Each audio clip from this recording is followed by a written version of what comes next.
If you're looking for exclusive content, please don't look any further than joining the Trap Talk Patreon family. Some of the best reptile keepers in this industry are part of the Trap Talk Patreon family. As soon as you join the Patreon family, you connect to a Discord. You can also tap into an Instagram group chat, connect with some of the most diverse keepers we have in the reptile hobby today.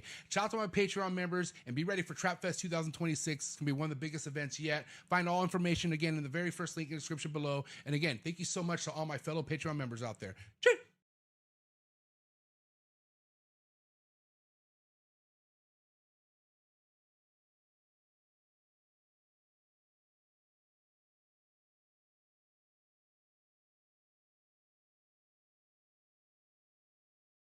T-minus 30 seconds.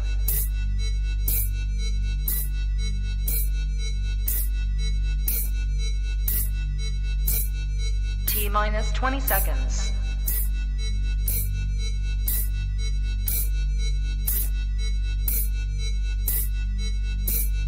10, 9, 8, 7, 6, 5, 4, 3, 2, 1. 0.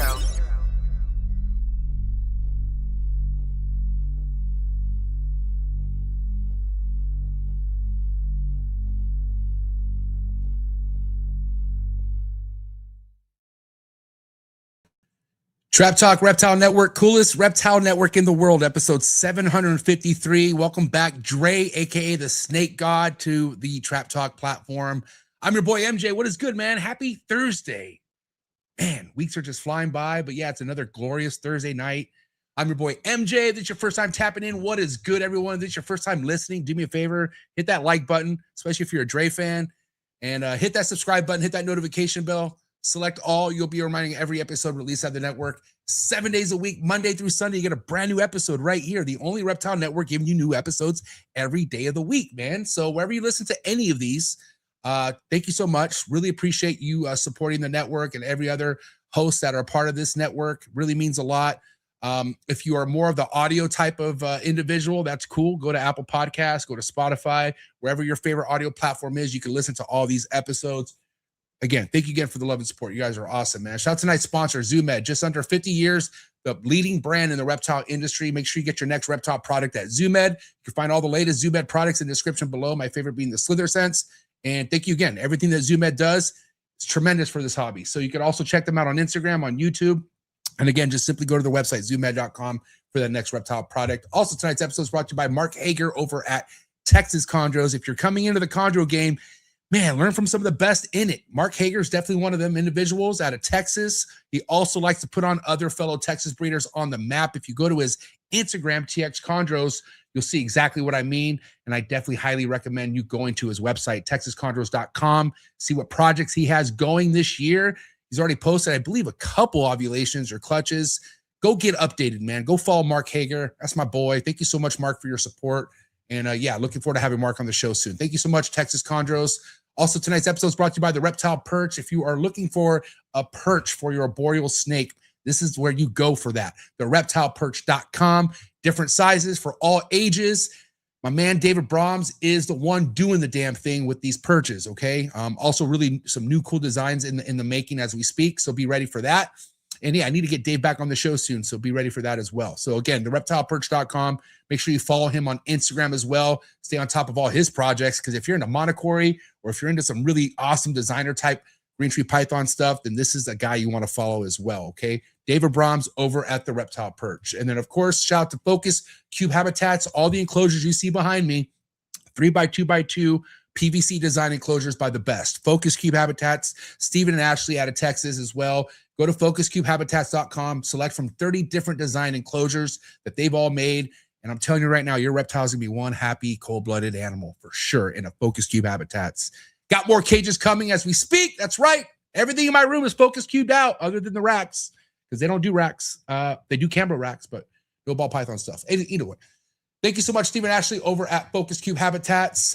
Also, tonight's episode is brought to you by Brian Susan over at Sundown Reptiles. If you are into tree monitors, kahuas, gargoyle geckos, abronia, definitely underworked geckos, man, I'm telling you right now, this is a guy you want to go check out. Go to sundownreptiles.com. You can see all the species that this guy is dialed in with.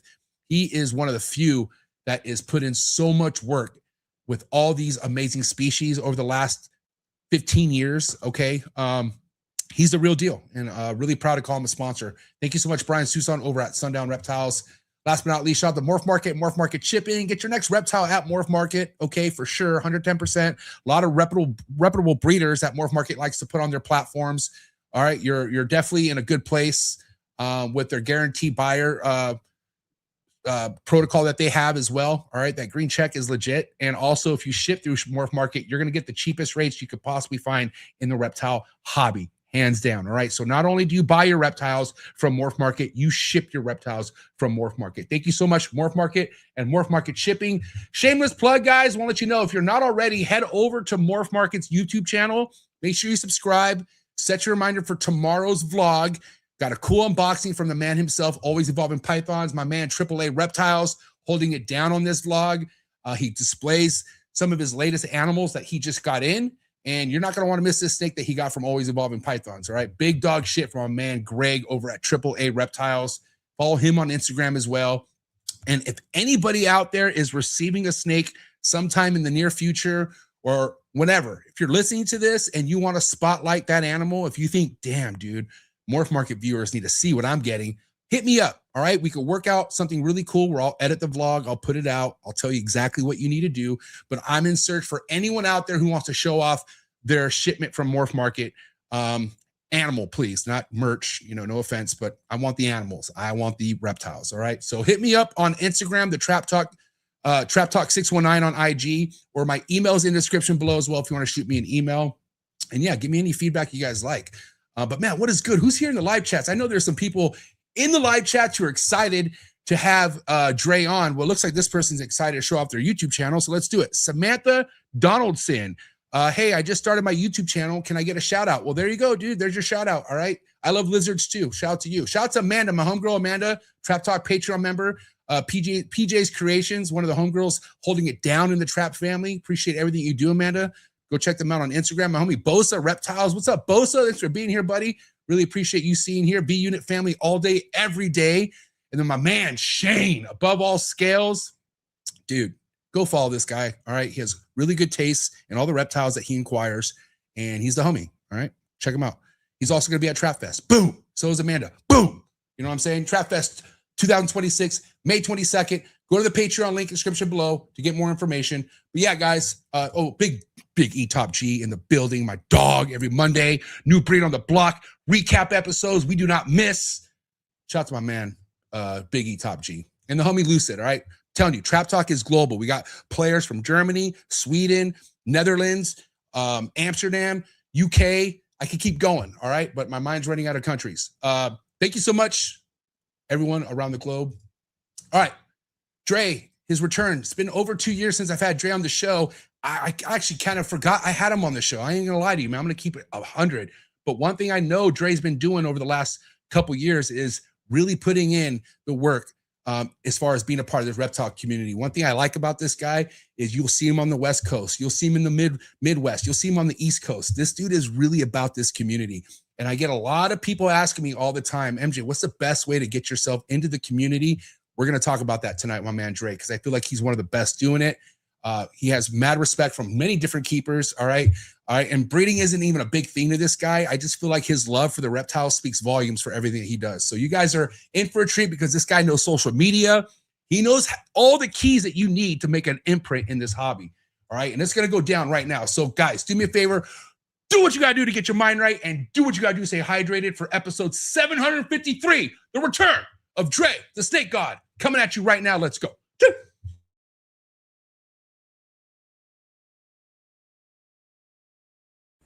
Good.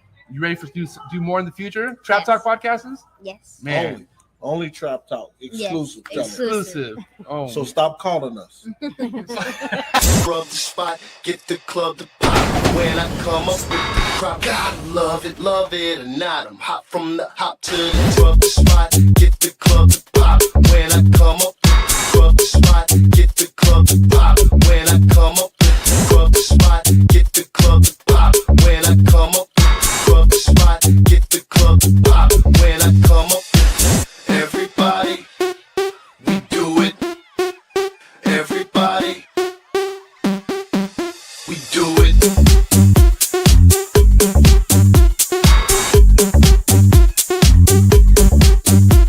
Do it.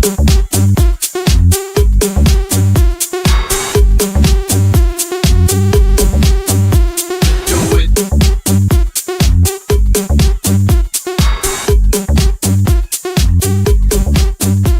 Do it.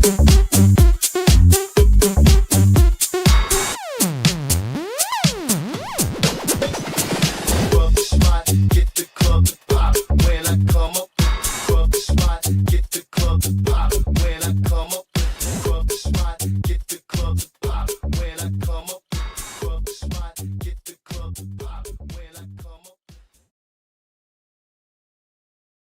And we're live, episode 753. Welcome back, my boy Dre. What's up, What's Dre? up? What's going on? Are you wearing? You didn't wear the grill, bro. Damn. Oh, they are. Oh, damn. I thought it was gold. You got. I got different sets. Yeah. I should have known. I fuck with your style, Dre, in many different ways. Appreciate it. But man, Appreciate it. like we haven't talked in a while. You're very active in the community, bro. I feel like when it comes to organically growing in the hobby, I feel like you're one of the best doing it, dude. And simply, I feel like you just put yourself out there, right? I mean, is that? Yeah. You feel like that's the best thing you've done over the years? Is just show up to shows, link up with people you fuck with, et cetera, et cetera?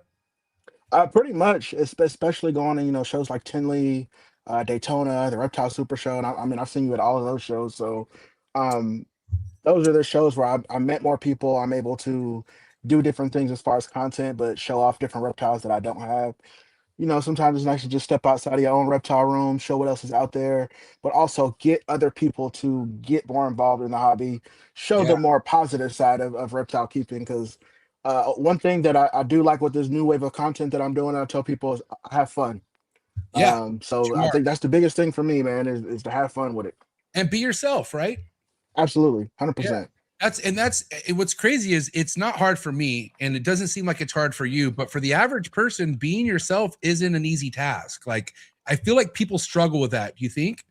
I think yeah, only because people have a unrealistic expectation of what a content creator or influencer is. They go into it trying to be something that they're not, or Right. they go into it thinking they should post things a certain way because that's what people want to see or people want to hear. So Right. I like to think that I'm creating kind of like my own little niche of content that most keepers don't want to do or they stay away from, because some of my humor isn't favorited by a lot of people, but that's okay. That's where I pride myself in being that creator that's not scared to push the envelope and just kind of do things from my perspective, my point of view, and everything like that. So it's a lot of fun doing it that way, though. It's a lot of Yeah, fun. man. Everybody's wanting to do care videos, and I'm able to do the education, but do it my way. So yeah. And what's crazy is one thing I noticed is a lot of your care videos came after your experience keeping them. Like, you didn't get ahead of yourself. Like, you weren't telling people how to keep something without knowing yourself. Like, Absolutely, yeah. and that's what I noticed about your content. I'm like, damn, like, this dude's been keeping white lips for a minute now. He's been keeping chondros. So he has something to get to these people versus kind of like pulling out of your ass, Yeah, straight from Google. Yeah, right. And that's the thing is, like, you're like, I mean, I feel like a lot of information people should pass down should be from their own experience. It's all different, right? Like, what you look up on Google probably won't work for you. You know what I'm saying? If I could tell you how many people tell me how I should keep a berm and they've never had a berm, it's just Right. like, I mean, but you'll never see me online arguing with somebody because I'm aware Oh. that it is what it is. You can have your opinion. I'm not going to argue with you because me arguing with you validates it. And I'm going to spend that time working on tomorrow's content versus arguing with you. I don't care. So let's talk about one of the worst ways to get yourself in the hobby: dealing with arguments or putting yourself in a comment thread where you're going after somebody, whoever it is. I've never seen you do that, bro. Like, I've seen opportunities that you've had and you still don't play that part, bro. I love that about you. Even now, I'm very selective on because I quit. I do content exclusively. I quit my job and I'm doing content only now. Wow. So I'm very selective on how I navigate and how I move now because, granted, do some people say some out of the way stuff? Absolutely. However, I'm not going to let that person mess up what I've worked so hard for. So at the end of the day, these are words on the screen. There are some comments, well, I'll troll a little bit, but I do it in a selective way to where I can't get flagged or anything like that. But Yeah. other than that, I don't care. People are gonna talk about me till I'm dead. It is what it is. Right. But I feel like you don't let it enter your world. You know what I mean? Like you're pretty good at sticking to the game plan, and that's doing you. Pretty much. I mean, it took a minute to get here, but yeah. Yeah. And again, you're still growing too. Like I feel like what you're doing, it's not peaked. Like you're just now figuring out some things that are working for you. Yep. And that shit don't happen overnight, bro. Like I try to tell people all the time, like this isn't an overnight process. Even what I've been doing this for 6 years now, but I haven't missed a fucking beat. Like, yeah. You know what I mean? And so again, this is everything that, you know, it's kind of a loaded question when people ask, like, what's the best way to come into the hobby? Just stick around. Like, just don't leave. Like, be a part of it, but contribute. Like, show content, which you've been doing, and then when time to share your experience, share that experience. And I feel like you've done both really well. Yeah, I try to showing up and then just like being consistent. I went live on Instagram earlier, and Amanda actually asked a question like, how do you deal with burnout? And I'm just like, it's gonna happen. Yeah, it's gonna happen. Honestly, you got to keep yourself grounded. You got to rest when you're supposed to. Do something to get away from it. And burnout, I feel like, isn't from the animals necessarily, because I'm taking care of the animals regardless. But the content can be overwhelming with as much as we do, and being creative and sticking with the schedule. It definitely takes a toll on you after a while. And I'm glad you said that. You know, you see a lot of people leaving the hobby recently, you know, and they're saying the animals are burning them out. And I'm like, well, dude, if that's the case, you weren't keeping the right animals first and foremost. Like, if you love this shit, it shouldn't be the animal burning you out. You know what I mean? Life happens, and things happen in your life where your workload gets insane. But no matter how stressful my life is, Dre, and I'm sure you could agree on this, when you go to your snake room, you feel peace. Like you feel fucking like this is where I want to be. Like, right? Absolutely. Me personally, I feel like if I feel like I need to walk away and the animals burn me out, then it's my fault for being overwhelmed. I chose to get, these animals. So, it's never the animals. The animals, that's the best part, because there's still so much that I haven't shown on camera yet. But the content, sometimes I'm like, it can wait. And then I'll just deal with the animals and just kind of reset for the day. How much are you putting into like thinking as far as the content you're putting out? Like me, like I'm kind of I'm on the cuff, right? But I feel like what you're doing, you almost have to methodically plan it out, right? Like do you sit down every day of the week at a certain point and say, all right, this is what I'm gonna do this week? But how are you planning this shit out? Usually Sundays. That's kind of like my my day when I try to plan out what, like, even if I don't have a specific idea, I know how many skits I want to do. I know how many educational posts I want to do. I know how many posts I want to do where I'm just showing off animals. And even aside from that, every now and then, like while I'm out there recording something else, another idea will pop in my head. So I'll just go ahead and record that. I like to stockpile my content, and it's way easier to do it that way versus trying to record every single day, because that's how you get that burnout. Because there'll be times when I'll record, I've had people comment like, man, you wear the same clothes every day. Well, yeah, some of this stuff is recorded. Like I'll record like 10 videos, you know what I'm saying? So with me doing this full time, I structure my day like a full-time job. So I'm doing stuff, whether it be cleaning, content, whatever it may be. I'm doing animal related stuff from 9 to 5, literally 9 to 5. I'll take my little lunch break, I relax, or I gotta go pick my daughter up from school and things like that. And then I come home and I'm back to it. So I do it to where I feel accomplished, you know what I'm saying? And I enjoy it because my animals are getting more attention. They're getting more care. They're getting, I'm laying eyes on them more. And I worked from home before, so it's kind of the same, but I don't have to worry about that aspect anymore. But the planning it definitely has to be methodical, especially with the type of content that I'm trying to focus on putting out. Just try to be as creative as possible. Does it get hard? Sometimes, but that's the best part about it, because it challenges me to step my game up a little bit. I feel like if you're not getting challenged, you're not doing the right thing, right? Like no one's going to challenge you being a full-time self-employee other than yourself. Like that's on you to put that pressure on, right? Right. Yep. Yeah. And again, that's not always easy. And being an entrepreneur is not for everybody, bro. Like some people are better off having someone tell them what to do.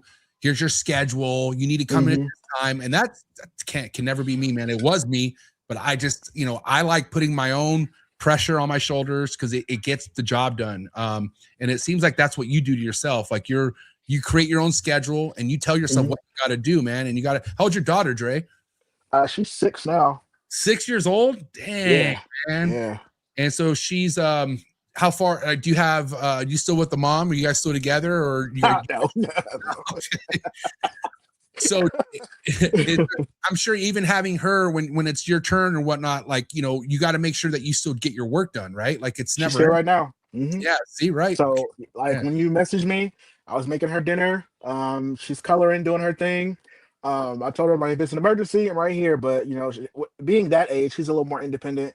Because the last time she came in on the podcast and she told me she wanted a snack, yeah, she was 3. She's 3 going on 4, and yeah. So now she's she's in school now, so she's a little more independent. But the cool thing about that is I've also worked with including her in some of my content because that makes it easier.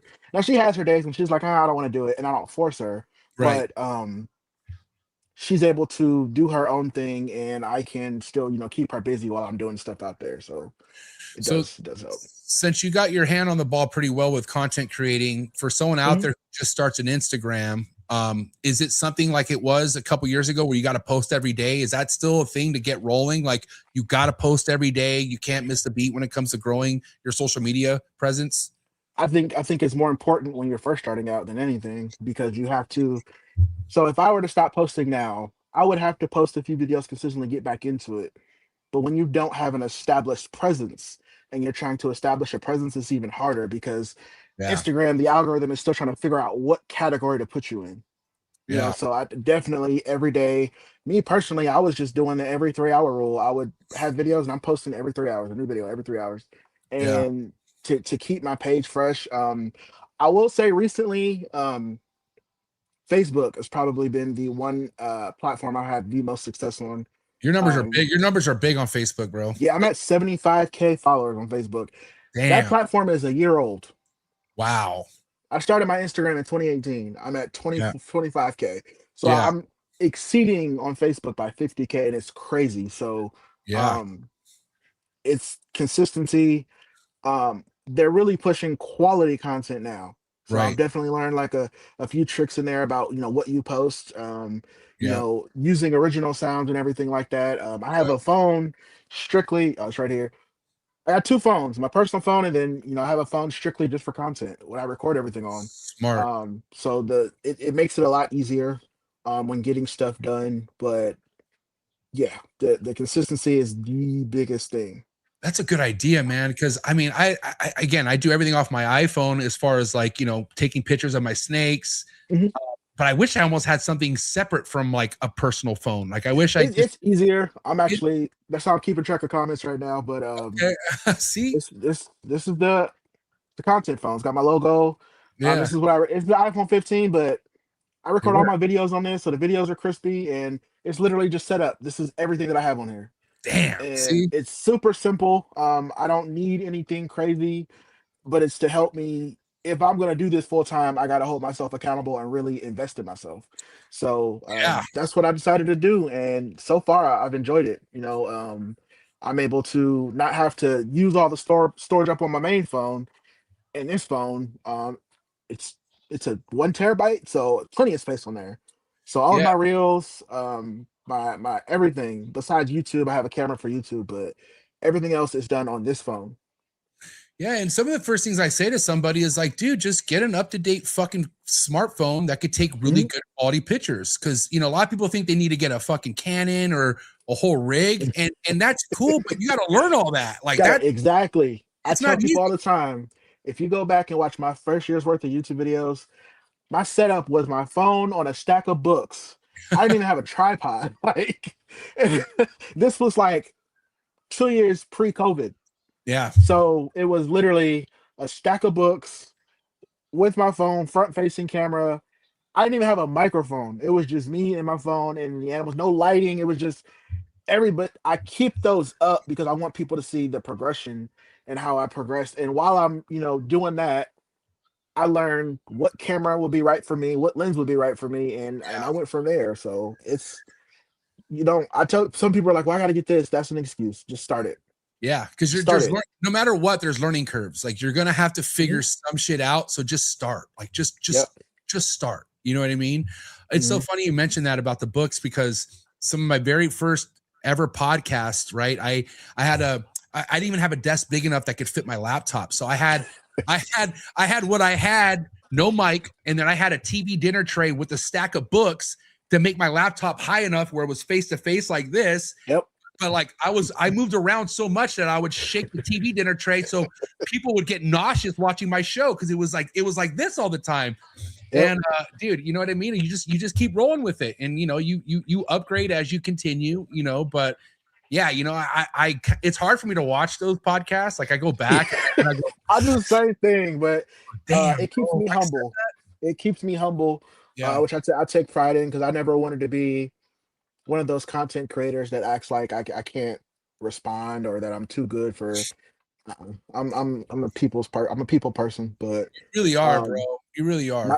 My first setup, it was a fold away table with the styrofoam top.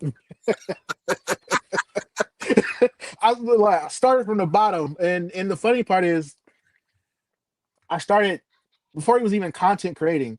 Yeah. I literally started YouTube to document my reptile journey. That's all I was doing. Yeah. I wasn't trying to give out information. Even when I do it now, I never tell people this is how you should do it. I tell people why I do it this way, what the benefits are. Other than that, it's your animal. You do what you do. I think I'm pretty sure you were at the very first Tinley I went to. Did you go to Tinley in 2020? I think it was 2021. Yeah, 2021, yeah. Yeah, that was the first time I met you. Yeah, and I didn't know you were going to be there. And mind you, like it is kind of nerve wracking when you just go to a big show like that. You never met a lot of these people. Even if they know you, you don't know them. You just don't know what to expect. I didn't know anybody. Yeah, but I remember seeing you. I'm like, oh, Dre, you're here. And you're like, what's up? And you were just there by yourself, I was just doing your thing. Yeah, just chilling.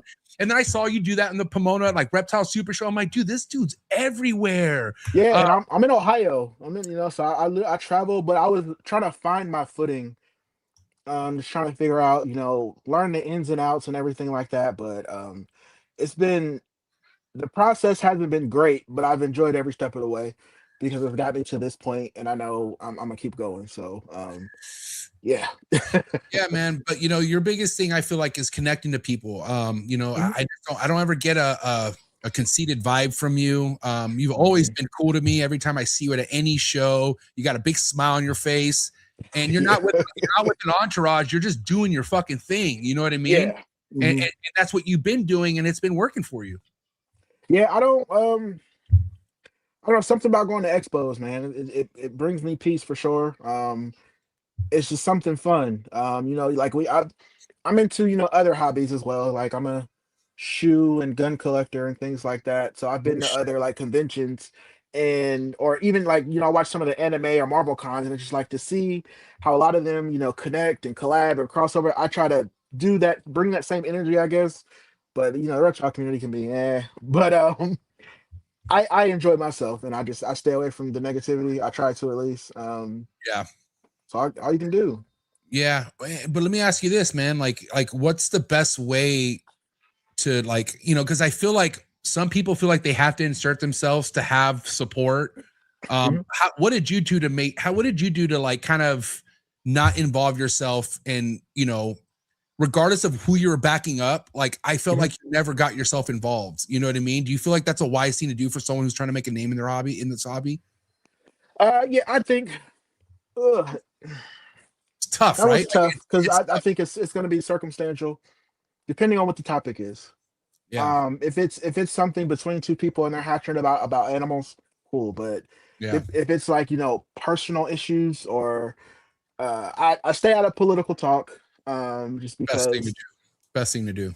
It's especially right now, it's so sensitive. I know my stances, I know where I stand, I know how I feel about things. Right. Which I've had people, reach out to me like, well, you haven't posted anything political. This isn't a political page.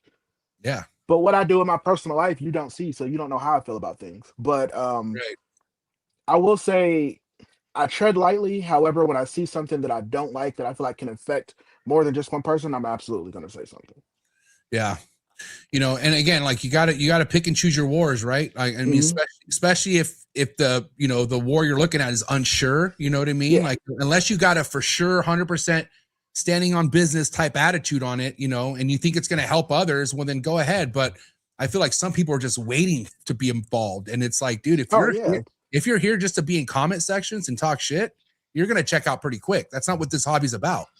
That doesn't bother me so much because I look at it as at the end of the day, even if you have negativity to say to me, it's helping me. It I'm is working on content. You're spending time out of your day to comment on what I'm doing. Who's right, the loser? It's not right, me. right. I'm literally, I'll post a video of me and one of my snakes and somebody has something negative to say. And you probably get comments too, like, oh, kill the snakes, only good snakes do this. And it's like, if you don't like snakes, why are you here? Yeah, yeah, So as far as within the community and everything like that, a lot of stuff I see, a lot of stuff I hear about, I just yeah. you Step, know step. because we talked about it on the podcast before. I've been canceled, but it's just like, how do you cancel somebody from a place that's not real? It's the internet. Yeah, and I think getting canceled is you have to make that choice yourself. Like the only way you're canceled if you quit if you say, okay, you canceled me, I'm gonna walk away. Other than that, the cancel thing doesn't work. You know what I mean? Yeah, I I'm here. I'm just here. That's my favorite quote. I'm just here. Yeah. What's crazy is like your upbringing, right? Because the stigma with your family, they don't like snakes, right? From what I remember, like I think a lot of your family members or your friends, your Mhm. colleagues, they were kind of Yeah. like they almost was kind of like almost like outcasting you because what you were into, right? And that was kind No, I of mean, it wasn't like an outcast or anything. They weren't a fan, but I mean, that's definitely changed. so Definitely changed. they respect what you've been doing now. Oh man, I bring snakes to birthday parties, and Okay, I tight. actually got some YouTube videos to record with a couple of my aunts coming soon. Like, Oh, tight. basically, I'm gonna get it on camera of them conquering their fears. Um, but yeah. It was never like horrible, like, oh, we don't love you or anything, but it was just like, keep them snakes away from me. But Yeah, yeah, they've definitely supported, even when I didn't like them, they supported me a lot. So that's something I'm forever grateful for. Even when I left my apartment, I moved back home. My parents were like, "Well, just put a building in the backyard. That's where the shed is. It's in the wow, backyard." So wow. um, I had nowhere else to put it, so that made it 10 times easier. And my dad used to have snakes, but my Okay. lifelong goal is to get my mom to hold one day. She records some of my content for me, so she's definitely made like progress, because before she couldn't look at them, but Yeah. now she'll actually come in there and she's like, they're all locked away, right? So I'm like, we're getting closer and closer. So I keep the retics and berms, African rocks and anacondas. So she's like, I don't know. I don't know. I mean, that's big business when it comes to snakes, bro. I mean, that's like, whew. Mhm. I mean, I could show a ball python. I could even Right. show a chondro. I could show a snake on a stick, and that's not as crazy as busting out a berm or a fucking anaconda or even a Yeah. white lip. You know what I mean?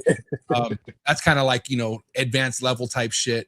But also like the beauty behind all those snakes, and that's one thing about the snakes, reptiles you keep. They're fucking gorgeous, bro. Like you Thanks. obviously are keeping what you love. You know what I Oh, mean? absolutely. That's why I got because before, I don't know if you remember, I had colubrids as well. I had like I some remember that. constrictors, but I had like king snakes, scaleless Texas rat snakes, things like that. And then I'm like, I think I like these a little bit more. So I got rid of the colubrids, but Yeah. it's something I resonated with more. And it's funny because I'm like a walking oxymoron, I guess. I'm 5'5" and I keep snakes that are gonna get triple my size. You know what I'm saying? So Yeah. but I do it because I want to show people that you can keep big snakes properly, but Right. also you can do it without being fearful. You don't have to believe everything you see online, because we got a lot of creators that are going out in the wild and they're just fear mongering and Yeah. scaring the snakes and making them react a certain way. And I'm just like, that's not the case. And then also, to be black and to have snakes in general, people are just like, oh, this motherfucker's crazy. Yeah. I mean, So not to create um stigmas, but that's what it is. Like, you I mean, don't, I hear it from both sides. I get yeah, white people that are just like, I thought y'all didn't do that. And I'm just like, well, what am I supposed to be walking my pit bull eating watermelon? You know what I'm saying? And then, we get black people that's like, I'm revoking your black card. And it's just like, I mean, at the end of the day, you can't take something that you didn't give me. You know what I'm saying? I'm probably blacker than you on my best day. I just refuse to live as a stereotype. And Right. I'll never be a stigma. That's something I teach my daughter. We're not scared of anything Yeah. because at that point you let people put you in a box, and that's Right. not what we're doing. So Yeah. at the end Yeah. of the Yeah. day, I will be that black person that keeps things because at the end of the day, those Regardless. same people that have something negative to say, they jump in my DMs with a question. Exactly. Yeah. And that's what's That's what I'm crazy. here for. You know, a lot of people have what they need to say until they're curious and they come ask questions, you know, and I feel like fear comes from the unknown. A lot of people are either scared or have something big to say about what you're doing because they don't know enough about it. You know what I mean? So it's easy just to judge something. It's easy just to talk shit about it in the comments versus like, hey, It's projection. yeah, it is. Yeah, You're too scared to do what I'm doing, so you talk down on me because it's going to make you feel better. But when actuality, you're not understanding that you're not doing anything but making me go harder for the cause. yeah. All you're doing. And I don't know about you, man, but throughout the years, I've had people actually come and apologize to me because they thought some type of way about me, and somehow I don't know if it was an episode they saw or what, but whatever they thought just wasn't it. But they actually came and was like, "Yo, my bad. Like I thought you were like this or like that, but that isn't what you're about." And I feel like because of you, because the way you put content out and you reach enough viewers that aren't into the reptile hobby, which is big. That's kind of what, in a sense, doing a reptile podcast, I'm almost limited because I only have reptile people coming to look at me. But when you're on Facebook putting out the shit that you're putting out, you're reaching people who don't even got reptiles, But that's the beauty of what you're doing. Like we need more of those eyes coming in, that's how this hobby grows.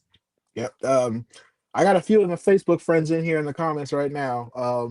Yeah. But yeah, that was the whole point. Because my Instagram is mostly reptile keeper, so my content numbers have shrunk a lot on Instagram. A lot to do with their algorithm, and then also, when they took away the bonuses program, I suffered quite a bit actually. I bet. And then when I decided to just erase the old Facebook, take the content serious, and yeah, we got some Instagram friends over here too. Take the content serious and restart my Facebook, and I reached a new market of people that I didn't know I would reach. I was just literally posting the first year. I was literally posting old videos that had already posted before. I was just posting them on this Facebook, and I think like once a week I had a video going viral, and I mean like 500,000 K views or more. So it made it easier. So I'm still doing it, and I got even more content coming out next week. So yeah. One thing about Instagram, I mean, because is Instagram owned by Facebook? Are they the same, or is it Meta? Yeah, it's Meta? Okay. essentially the same. Yeah. So I'm sure you follow my boy Socrates, right? Where I'm sure used to I know, I've seen it. I've seen his post. Yeah. Did you see how they took his account down? Yeah, so they took his personal account, which he started a new one, but his big account, Arieli Max Arboreal, they took it down because there was something with him. He got reported because he kept putting bull and pythons on his son, and someone reported like child endangerment, and because he wasn't verified, they fucking literally just took his account away and they never gave it back. But they left his daughter's account up because it had the verified check mark. So I'm so worried about like doing the wrong thing to piss these people off, where they're just like, all right, it's gone just like that. Yeah. That's the one thing I can say that I've noticed. If you have the verified badge, you do have a little more protection. Right. Because I had issues with my Facebook and I was able to reach out to them and problem was solved immediately. That's good. But That's crazy. It does suck because I've also run into some situations where there seemed to be no help. So it really just kind of depends on the issue. But yeah, that's whack. Yeah, dude, I will say 2 years ago, I was, no business commenting what I was commenting, but I guess I was making fun of someone who was clearly on meth. Like it was a wild video, and I said holy meth or something like that. And Facebook literally blocked me for 30 days because I typed the word meth on there. And then they told me like we're not gonna put your account out to like the public. Like you could have your friends, but you cannot we're not gonna make you I guess. So they're not recommending you. Yes, they're not recommending me. And I was like, what? And I was like, how do I read? I mean, it was my personal Facebook account, so I don't really care, but my Trap Talk page is attached to that. So I'm like, well, is my account, is my, you know, my Trap Talk page okay? And it looks like it's okay, but after that, bro, I don't mess with it at all. Like It's scary because I do understand some of the regulation, yeah, but I feel like at a certain point they're starting to kind of take away that freedom. It's social media, you know, we're adults. This is not school, and I see some of the craziest stuff on social media, and I'm just like, how is this here? You know, but if I say, you know, the wrong thing or somebody reports it, it's like immediately you got an account violation. okay, What? that's crazy to me, bro. Because I see people legit getting shot on Facebook. Like I see some crazy ass shit, but then I can't use the word meth on the comment section. Like I don't get that at all. Like I don't understand it, especially with the politics, which we don't need to get into. But like the videos we're seeing of either side fighting each other, and like Absolutely. dude, the world's losing their mind right now, bro. Like We're past that. It's scary out here. it is so It scary. is scary. It's why I'm thankful for the reptile world, because I keep my mind here, you know what I mean? But all you got to do is go on Facebook and go look at a couple things happening out there, and it is fucking insane, Dre. Like it actually hurts me to see how divided this country is, but like how much inner fighting there is. It's gotten to out of control level, dude. It's so bad. I agree. Yeah, that's why I stay here. Same here. I make sure my daughter is good. God bless. You know, even with certain expos, you know, I evaluate if it's smart of me to go, depending on the area, or just I have to check the temperature of what goes on in the world before I can go. But yeah, for sure. For the most part, yeah, I'm just like, I'm gonna stay over here. You think about how many people go to a reptile show, like the super shows, they're humongous. You know what I mean? So it is something where I feel like any parent should be like on top of that temperature check, like make sure it's safe to go. And a super reptile super show, they're really, Rami does a great job organizing it. But you know, how many shows are there every weekend? There's shows everywhere.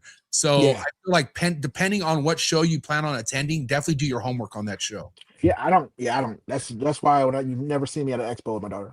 Yeah, I don't blame you, dude. I don't blame you. You know, overall, you know, Dre, with the how many species do you have at this point? Do you know off the top of your head how many species you keep? 13, I think. 13 species. That's counting the Gila monster and the beaded lizards, but yeah. Okay, yeah, that's what's up. Damn, I miss my beaded lizards, man. Oh man, they're a trip. So with that topic, what do you like better, the Gila monsters or the beaded lizards? Or are they pretty much the same? I like the Gila. My beat is an asshole. I think he's cool. He's the one animal that I have to glove up with because he's going to bite. And he was the animal that reminded me how, like, every now and then you have an animal that's going to remind you what they're capable of. He is that animal for me. Like my yellow anaconda, she's nuts, but she has nothing on this beaded lizard because I took him out of his enclosure one day. I was going to do a bedding change. I was switching him from like a sandier substrate to more of a cocoa because I didn't like the dusty look or whatever.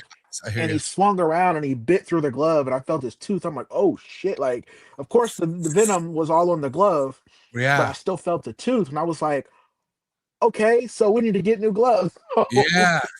We went to Harbor Freight and we got some new gloves. So his name is Old Dirty Bastard. Well, no, that's DMX. The Gila monster is Old Dirty Bastard.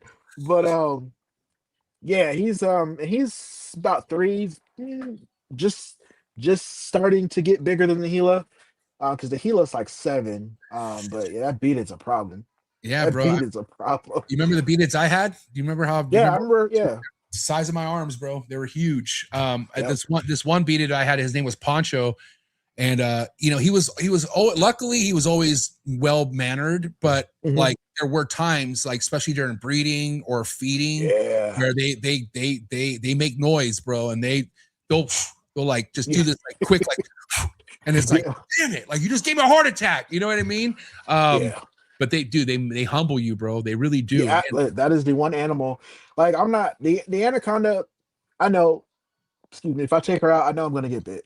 I can take a snake bite. I'm okay with that. Yeah, you'll live. These lizards, and then the fact that they're venomous, that's something I'm a little more careful with. But I know I actually got him from Josh at South Bay a few years ago. That's where I got him from. All right. The yellow anaconda as well. So I was like, yeah, bro, your animals are nuts, bro. Both animals I got from you hate me, but a lot of people, like a lot of breeders and people that have kept them before, say they calm down with age and size, and I'm just like, well, I ain't seen that shit yet, but I'm not mad at it because the animals like that always are, they eat the best. They Yeah. they never turn down a meal. They're strong breeders. I mean, I'm not gonna breed them, but he's healthy, so I can't complain too much about that. But yeah, Can't be mad at a personality. You know what I mean? and I tell people all the time, an animal that's already tame or tolerable, I can't learn anything from. It's the animals that True. give you issues that are going to sharpen your skills and make you a better keeper. So, Yeah. I don't mind a snake jumping out of their enclosure because again, that's going to remind me, hey, don't get too comfortable. That's going to remind me, snake hook, hook training and things like that. And if I can handle, I just recently got a green anaconda. Luckily, she's a Oh, sweetheart. oh Yeah, man. luckily she's a sweetheart. How big is she? So she's baby. She's Okay. baby. Damn. She was I got her from my buddy John at Phylogeny, but she Okay. was bred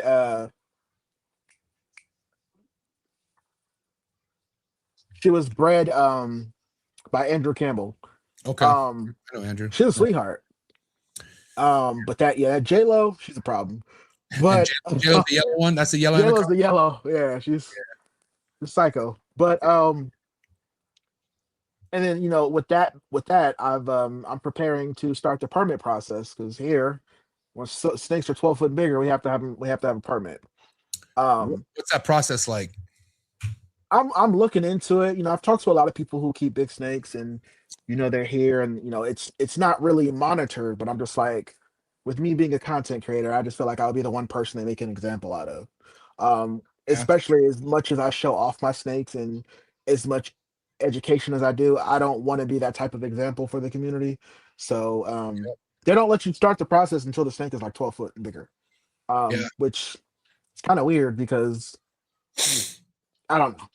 But I'm gonna need a permit for each one. So I had 6 retics alone. So I'm gonna have to get quite a bit. I have 4 of the top 10 largest species I have right now. So berms, retics, anacondas, and African rock. Oh, African rock, bro. What's that attitude? She's a like? sweetheart, man. Is she? Does she growl? Or does she do the growling thing or not yet? She'll pee on big you. is she? I got her last. She grows like a retic. She's crazy. Right, I got her last year. Mm. She's about 5 foot now. Okay. She came to me tiny, but she's about 5 foot now. Wow. She'll poop on you before anything. She doesn't bite. So I know with her, I'll take her out, hold her for 10 minutes, and then we get the trash can. I hold her in the trash can. She'll poop. I'll wipe her little cloaca off, and then she's good to handle because I know I'm not gonna put her back because I know you don't want to be held right now. However, we got to get you through that process because my cow retic started off the same way. I can. She's the one retic I can reach in there and she does not react, and I can just pull her out with no hook. Wow.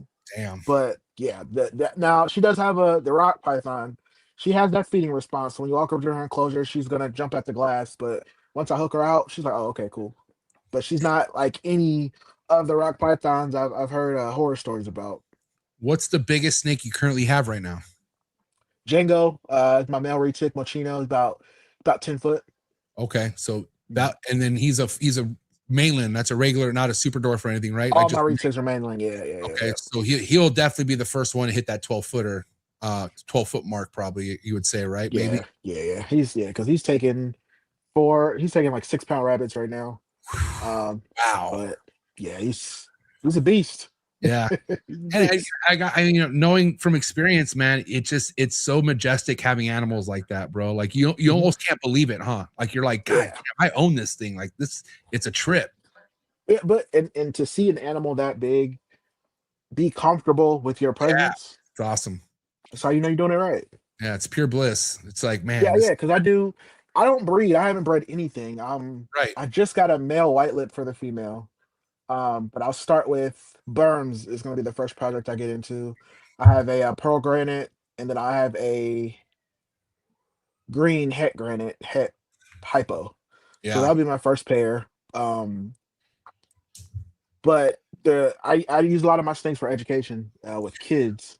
So I do like schools, camps, and things like that. So I really try to get them habituated in handling. I don't want people touching my snakes on the head because I'm like, a lot of people try to make that the the pinnacle of keeping. I'm like, No. no, that's where everything is. Yeah. But I do desensitize my snakes to, if they are touched on the head by accident, they No big don't deal. react. My Yeah. African rock python, I've only had her literally like 10 months. I can rubber chin, pet her on the head. My blood python, they have a horrible reputation. I Yeah. have one of the friendliest blood pythons you'll ever see on the internet. Yeah, and I had blood pythons at one point, kept a group of them, and I started off really mean, and then I found out I was keeping them way too hot. And once I kept them the right way, they all fucking calmed down. Like they stopped fucking attacking me. And what was I gonna say? Oh yeah, but the white lips, bro. Oh my god. I'm not gonna say it's impossible to get a nice white lip because I had a group of 8. And when I ended up selling the group, I kept the pair, which was the nicest in out of all of them. And even the nicest ones would fucking spaz out and do whatever they got to do for whatever reason after being held for so long. How many white lips do you have? You just have the one still, or do you have more? You have 2? I took a chance. One of my friends was getting rid of it was an older male. He was like 7 foot, but he was like 13 years old. And I took him, and he was feisty. He was feisty inside. Once he was outside, he was fine. Yeah. But I had him for like 2 months. And I walked in one day. He was just laying there. He was dead. And I was like, shit. But he was long-term captive. He had been in captivity, for the last like 10 plus years. So reached out to my buddy I got him from. He's like, I'm sorry to hear that. Probably because I was starting to cycle. But I did like a little mini introduction with the female to see how it go, and I think that may have stressed him out a little too much since he was older. Because after I introduced him, he took 2 meals, so he was fine. And then like literally one day I walked in and I was like, what the hell? But I just got the mail last week, but he's tiny. Well, white lips come out tiny, so he's like this big. Of course, he thinks he's a freaking cobra, but I would say that's okay. Because I remember out of that group, I was inquiring hatchling white lips, and their bites don't do shit to you. Like they can act all tough all they want, but it ain't breaking no skin. It ain't penetrating shit. So it's actually pretty cute watching them be all aggressive when they're little. But boy, let me tell you, man, one of the worst bites I ever got was from an adult white lip that I let like I didn't pull my hand away. Like it bit me, it wrapped. And I remember getting my video, like, because I thought, oh shit, look at this. But then I was like, dude, it keeps tightening up. And I'm like, I was like, okay, now it's starting to hurt. Like now, because they're one of those pythons where their saliva burns, like it makes the cut burn. So that shit's starting to burn. And then when I got his fucking mouth off my hand, dude, the teeth, I didn't know white lips have the most teeth out of all pythons. They have the most teeth. And I was found like, a lot about white lips. Yeah, and I was when like, I found out that. Yeah. When I found out that white lips spit up hairballs, I was like, yo, I saw, bro. I was like, what is this? So I found out they spit up hairballs, and then just recently I was live, and a friend of mine was like, have you ever opened the hairballs? So I got curious and I opened it, and it was like parts of the rat that wasn't broken down, like teeth and things inside the hairball. I was like, oh, like it was the coolest I've ever seen. The coolest. I've never opened it up. I just thought it was fur. I just thought no, it's inside. I think I have a picture.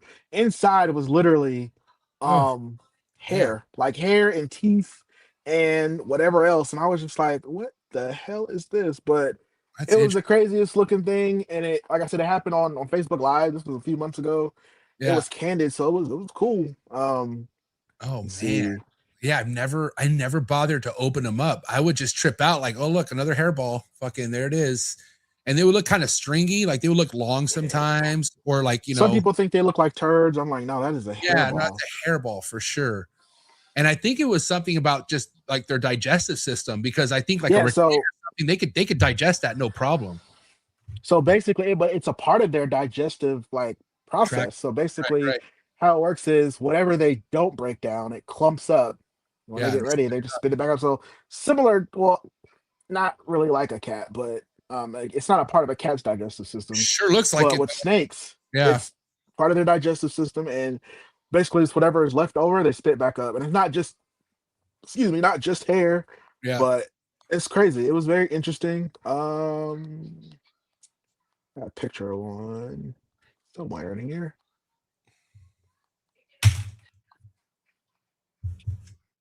Speaking of the beaded, this is This is how he acts when he's out. Like, this dude, man. Just wants to bite your face off. Look at him. Yeah, It's like he's saying hello to you though. yeah, he's psycho. I'm used to it at this point.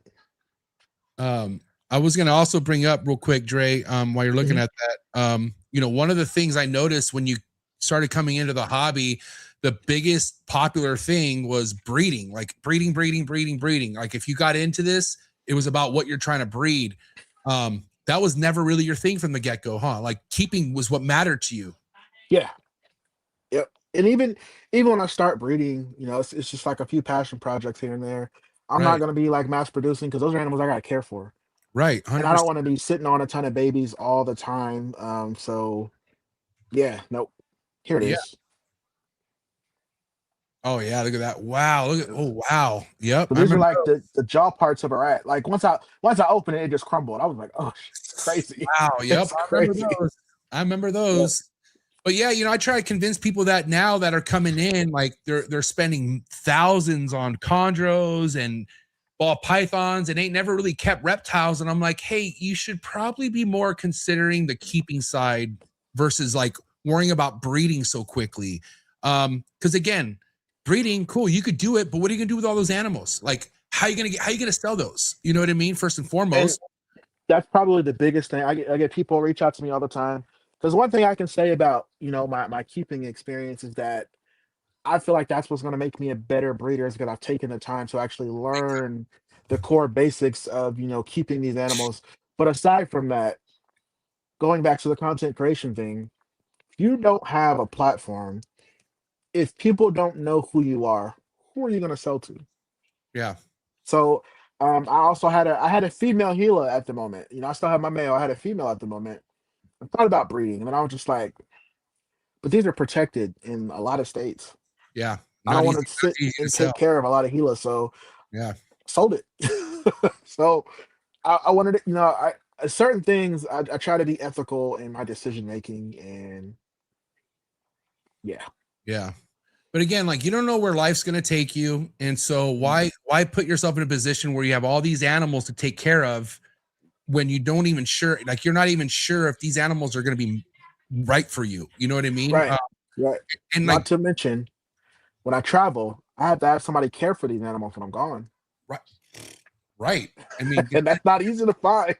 yeah. I mean, like do you have a job that keeps you away from home quite a bit? Because if that's the case, who's going to take care of all these animals for you? You know what I mean? Yep. And then you got some big snakes. And if you got some snakes where, I mean, you're cool with dealing with them, but your girl ain't, you know what I mean? Or your auntie or whoever's taking care of. Yeah. Yeah. Luckily I have, I used to work at a mom and pop pet store here years ago, like fresh out of high school. So it's both managers there actually are who look after my animals when I'm gone. And Oh, that's I have crucial. plenty of snake experience. One used to work at our Columbus Zoo in the reptile house, so she has more experience than I do. But I'm confident in their ability to handle it. I come back, everything is perfect. Like it looks even better than when I left. So but aside from that, I have cameras that I can check and they're able to, you know, get in touch with me constantly and I never have to worry. So having that peace of mind is great because it's one thing to find somebody to take care of your animals, but finding somebody that's gonna do it the way you do it and you don't come back to a bunch of BS, that's the tough part. Because again, man, I feel like the most craziest shit always happens when you're gone, you know, like either a snake gets out or something happens in the enclosure pretty nasty that needs to be fixed. And, you know, like I think my wife's a ride or die, man. She's helped me out a lot, but it was getting harder and harder leaving this fucking trap with fucking 10-foot scrub pythons, you know what I mean? Retics, like shit that could legit hurt my wife or hurt anybody in here. And then you're liable for that. You know what I mean? Exactly. Yeah. And that could ruin everything. All it takes is one bad accident, bro. Yep. And I thought about that in the future as well. And I think about like what I want the future to look like. My end goal is, you know, why not, you know, take what I do and make a brick and mortar. I would love to open my own court. I think that's everybody's dream goal. Have their own facility where, you know, interactive where people can learn and look and really, you know, get a different perspective of these animals. So that's I don't care if I'm 80 years old when it happens. That is my ultimate goal. Yeah. Did you ever go to the Reptarium, Barchek's place? Going later this year. Oh, cool. When are you going? September. Okay, cool. That might be around the time I'm going. Okay. Well, hold on. I'm going in October, actually. I'm going after Tinley Okay. in October. Okay. And dude, honestly, bro, when you visit a place like that, if you're already kind of dreaming to have something like that, when you go to that place, you're gonna want to do it for sure. Now, mind I've you, watched all the vlogs, man. It definitely made it it's so nice, bro.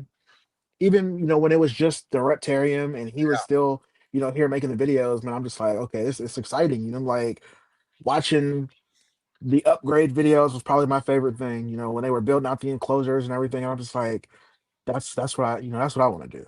So Because what was important to him is getting other people involved. Like that's like, yeah, Barchek started with the breeding thing, and that's how he started, right? But his final years was about getting people more interested, and he loved it. Like I saw the guy, I've seen the guy multiple times work in action, sharing an animal that nobody's seen before. Like the energy that he puts in explaining something is because he fucking loved it that much.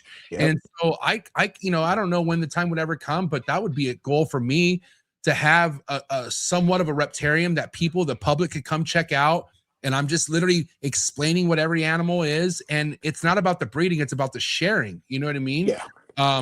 Right now I'm all about the breeding. Don't get me wrong. I love the breeding, but man, like I would like a day where it's not so much about breeding. It's about just explaining, educating. I got my kids 2 and 4 months, 4 months. And I know at some point when they're in elementary school, like they're going to have a time to do some show and tell or getting some, and like, that's going to inspire me to see other kids light their face up because they're looking at a green tree python or a tree monitor or something like that. You know what I mean? And I feel like that should be every keeper's goal at some point, is reaching the outsiders looking in, That's my whole point. But I think my favorite thing is when I do like a big event, usually like late summer with the city, our Columbus Police Department. Oh, that's what's up. I always take the biggest snakes that I have because I like to show people them in just a different light. So when people are nervous walking up, and then I'm like, go ahead and pet them, and then I'm like, I just kind of inch closer and closer, and the next thing you know, the snakes they're holding it, and I'm just like, see, he's chill, they're relaxed, they're used to so, and they're just like, oh, it's not that bad. I'm like, this is why you can't believe everything you watch on TV. So and I capitalize on that because these are middle school kids. It's hosted at a middle school. And I'm just like, this is why education is important. This is why you have to listen, so it just kind of spills into everything. My aunt's a teacher at this school, so it just kind of makes it better. So it's my way of giving back, and I enjoy it. It's fun. They love it. I get invited. They've already invited me back, so I'll be back this year. So I enjoy it every year. And I really feel like you can't go full circle in this hobby unless you're doing some outreach stuff like that, like doing the outreach to your community or just traveling somewhere and reaching out to people. That's how you're really doing a service to this hobby, I feel like. Yeah. There's a lot of self-proclaimed, people that love the animals and everything. And it's like, okay, cool. But they're not doing any work behind it. So it's just like, no, you don't love the animals, you love your animals. And that's a huge difference. You don't advocate for the animals. You're not doing anything to conserve. You're not making any effort to speak up about them. You're going around leaving negative comments on people's setups and bashing and doing this. And that's why I'm just like, that's why me personally, this is probably the cockiest thing you'll hear me say. That is why certain people I feel like that will never be on my level because I don't have that mindset. Right. So, because what good is a mindset like that when you really have goals like what you have? Like that just gets in the way right there. That does not line up with what Dre's trying to do. You know what I mean? Absolutely. I mean, I've had people tell me, I'm a bad keeper, and I'm just like, I bought my snakes an entire building just for them. I remodeled it and modified it myself, and it's like, I don't care what you say because you're not here with me. You didn't spend a dime into what I had. You have your animals in your mommy and daddy's house, and you're not footing the bill for anything. There's nothing you can tell me. I bought this shed, modified it, put electricity in it, did the floor, did the drywall, did the insulation, everything myself. A lot of work. And kind of going back to when I had my moment of people wanting to cancel me, like I realized like all this shit people are saying has no substance behind it. Like they're just saying how they feel about me, but there's no reason. Like there's no, like for someone to call you a bad keeper, explain it. How's he a bad keeper? Like, can you give us an analogy on how that is? And there's never a breakdown. It's just a quick you're a bad keeper. That's it. You know, like a sentence. You know what I mean? It's the same repetitive information. Yeah, I agree. You know, there's no enrichment. You know, there's almost like, but here's where the problem is. Enrichment is in the enclosure is not the only type of enrichment. Yeah, My animals come out of their enclosure. That's Not to enrichment. mention, I keep 8-foot snakes. What do you think what do you think they care more about? Enrichment or space? They want space. Yeah, they want So break. my big snakes, I keep logs in there because I mean, if people will do some fucking research, you can see big snakes will use logs as a natural hide. Yep. And I'll still get people to comment, and I'm just like, you're 12. Go do your homework. Like, there's nothing. I'm not gonna respond back to it because you know the whole thriving isn't surviving. It's just like you can come up with as many slogans as you want. It doesn't make you an expert. And me Yeah. personally, in the animal world, I don't think experts exist. I agree. Animals teach us things I daily, agree, dude. daily, I and agree. people. I think people get so caught up in terminology and information that they forget everything we know about snakes comes from, us. This snake doesn't know it's supposed to be nice. This snake is the variable that's never going to change. The snake is doing what the snake is supposed to do. The only variable that's changed is the people that's keeping it. Everybody's information is different. So once you learn the why and once you learn why this animal operates that way, it makes it easier for you to be able to deal with them. Yeah. It's not hard. Dude, I'm so glad you said that, man. Like, no matter how many years I have, because I have friends who've been doing this 20, 30 years, right? And they don't even consider themselves an expert. And I feel like if you're in this hobby trying to call yourself an expert, you're in this hobby a lot more just to keep animals. Like you got an ego problem is what you have. Because you never stop learning, bro. I don't care who you are. Like you never stop learning by these animals because we don't know it all. We don't know everything. We're still learning, you know? Yeah. And that's why I love this shit because I'm not gonna lie. I was somebody who always acted like an expert. Like if I felt like I mastered something, I was quick to say I was the best doing it. But I don't ever feel like that in this reptile game, dude. And that's what someone like me with my personality, I need something like that. Like I need shit that keeps me grounded, bro, because I can't get a big head. I really can. Like I know how my ego could get involved sometimes, and I got to check myself. But man, I never call myself an expert, dude, ever when it comes to this. I think that's the issue with the community is a lot of people lack self-awareness. You got, because I'm right in the middle. I see both sides. You know, the newer keepers are like, just because you've been doing it that way doesn't mean, you can't improve, which I understand. The older keepers are like, I've been doing this for a while and I know what works. So it's like both sides could learn from each other. However, the delivery is off on both sides, but I try to be smack dab in the middle. I'm never against learning, but at the same time, just because I'm not doing something you want me to keep, but this animal's needs are being met, this animal is healthy and doing everything it's supposed to, that doesn't mean I'm a bad keeper just because I'm not doing it like you. And just because you have bioactive doesn't make you a good keeper. Just because I use the snake rack doesn't make me a bad keeper. Yeah. Doesn't matter. Just because you make money breeding ball pythons does not make you a fucking elite keeper, first and foremost. Right, yeah. Okay. And I hate to always throw this out. Maybe I don't hate it, but one of the things I notice so much is a motherfucker who comes in, breeds ball pythons, which my fucking 2-year-old already skipped that chapter. Okay. But they make money, dude. Money gets to these people's heads. Like once they feel like they made money in one demographic in the reptile game, they feel like they could do that anywhere. Like I'm seeing a bunch of people going from ball pythons to chondros, and they think they're going to be the Justin Kabelka of chondros. There is no Justin Kabelka of chondros. Are you fucking kidding me? Like who are you trying to fool? But it's like, it's hard to explain that to these people because they feel like, well, I made money here, so who the fuck are you going to tell me that I can't do it there? Well, fuck around and find out, okay? Please let me know how that works out for you. But the arrogance, I feel like, different ball game.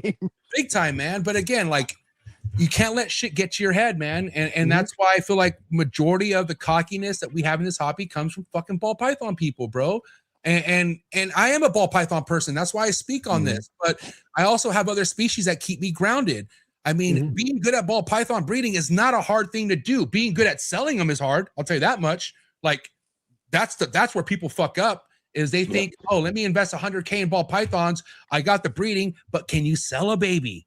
Looks like you're struggling. You know what I mean? Yeah. That's why a lot of these motherfuckers checked out. Because guess what?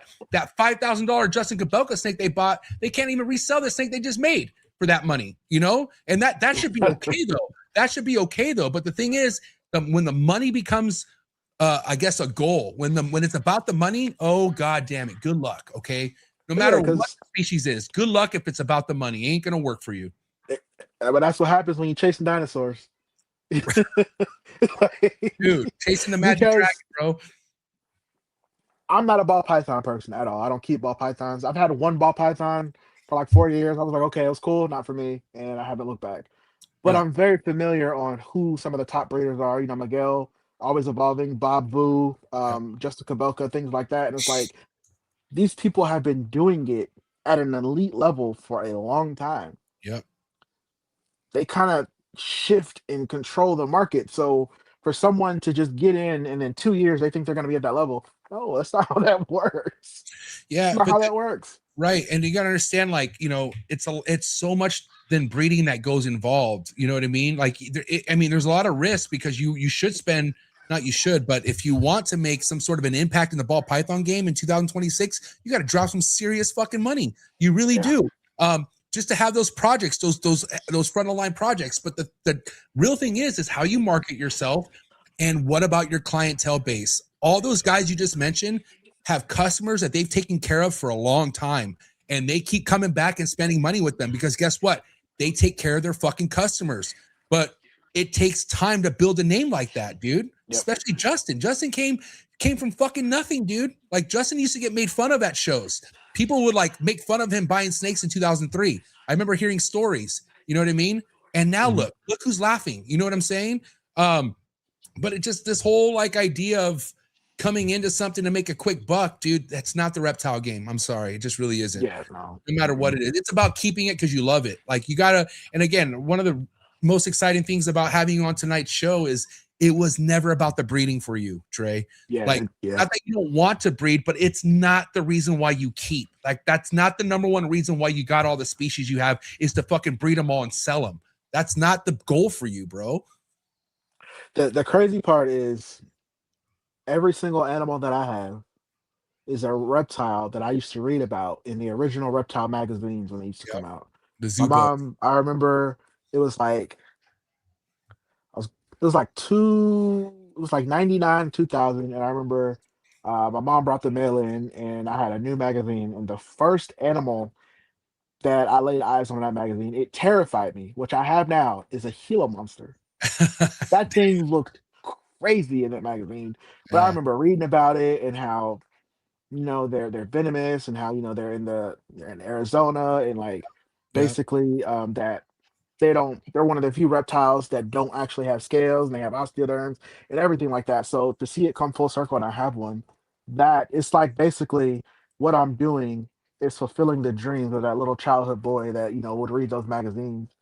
But I'm doing it at a point, but at the same time, I became the person that I wish I had when I first started, because I had some very bad experiences when I first got into the hobby with, you know, people not wanting to help or just people being just rude in general. I never wanted to be that person, but at being a parent, I would never want anybody to be mean to my daughter, because you've met me. I'm a short person, but when I get pissed off, I'm 6'5". I don't care. I don't care. And I'm a very happy, laid back, you know what I'm saying, chill person. But when it comes to that little girl, don't fucking play with me. It's game on. So, Yeah. I pride myself into treating everybody with respect.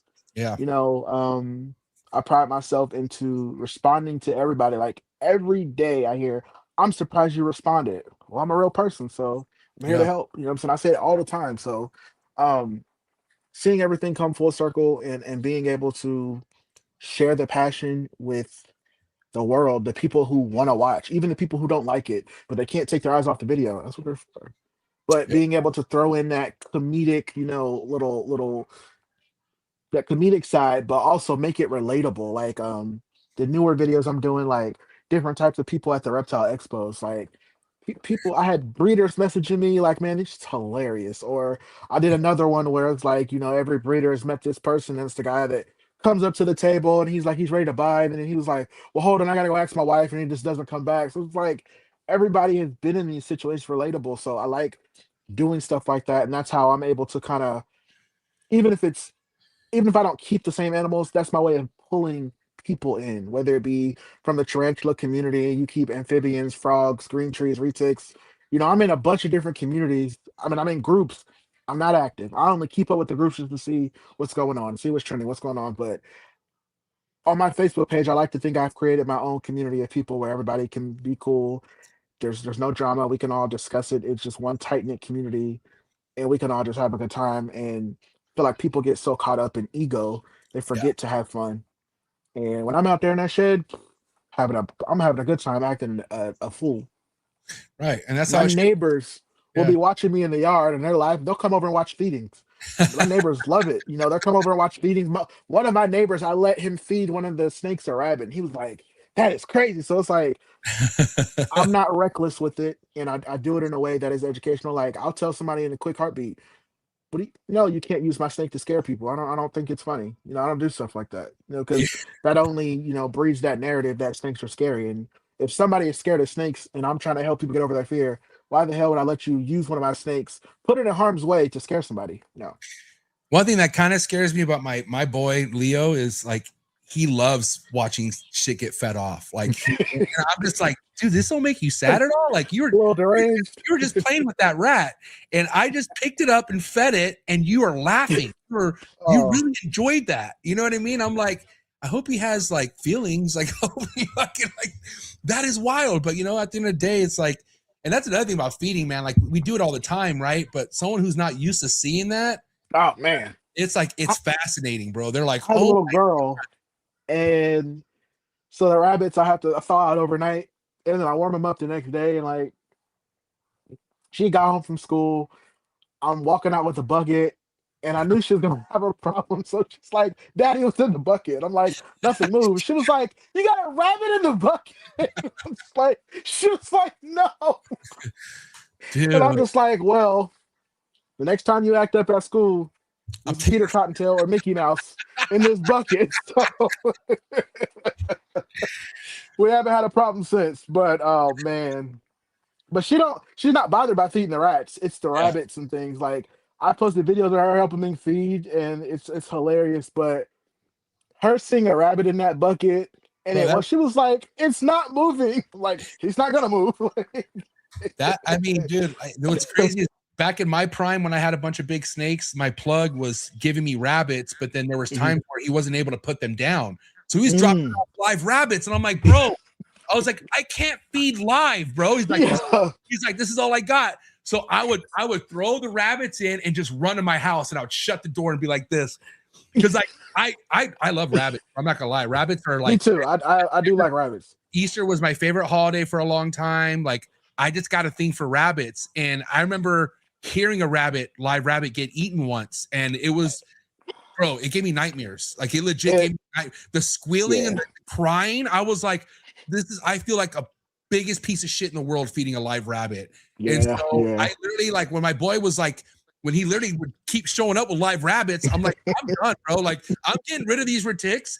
I'm not feeding rabbits no more. I'm gonna have fucking mental issues, dude, because of it. Yeah, that's why I really wanted to make sure I got 27 animals total.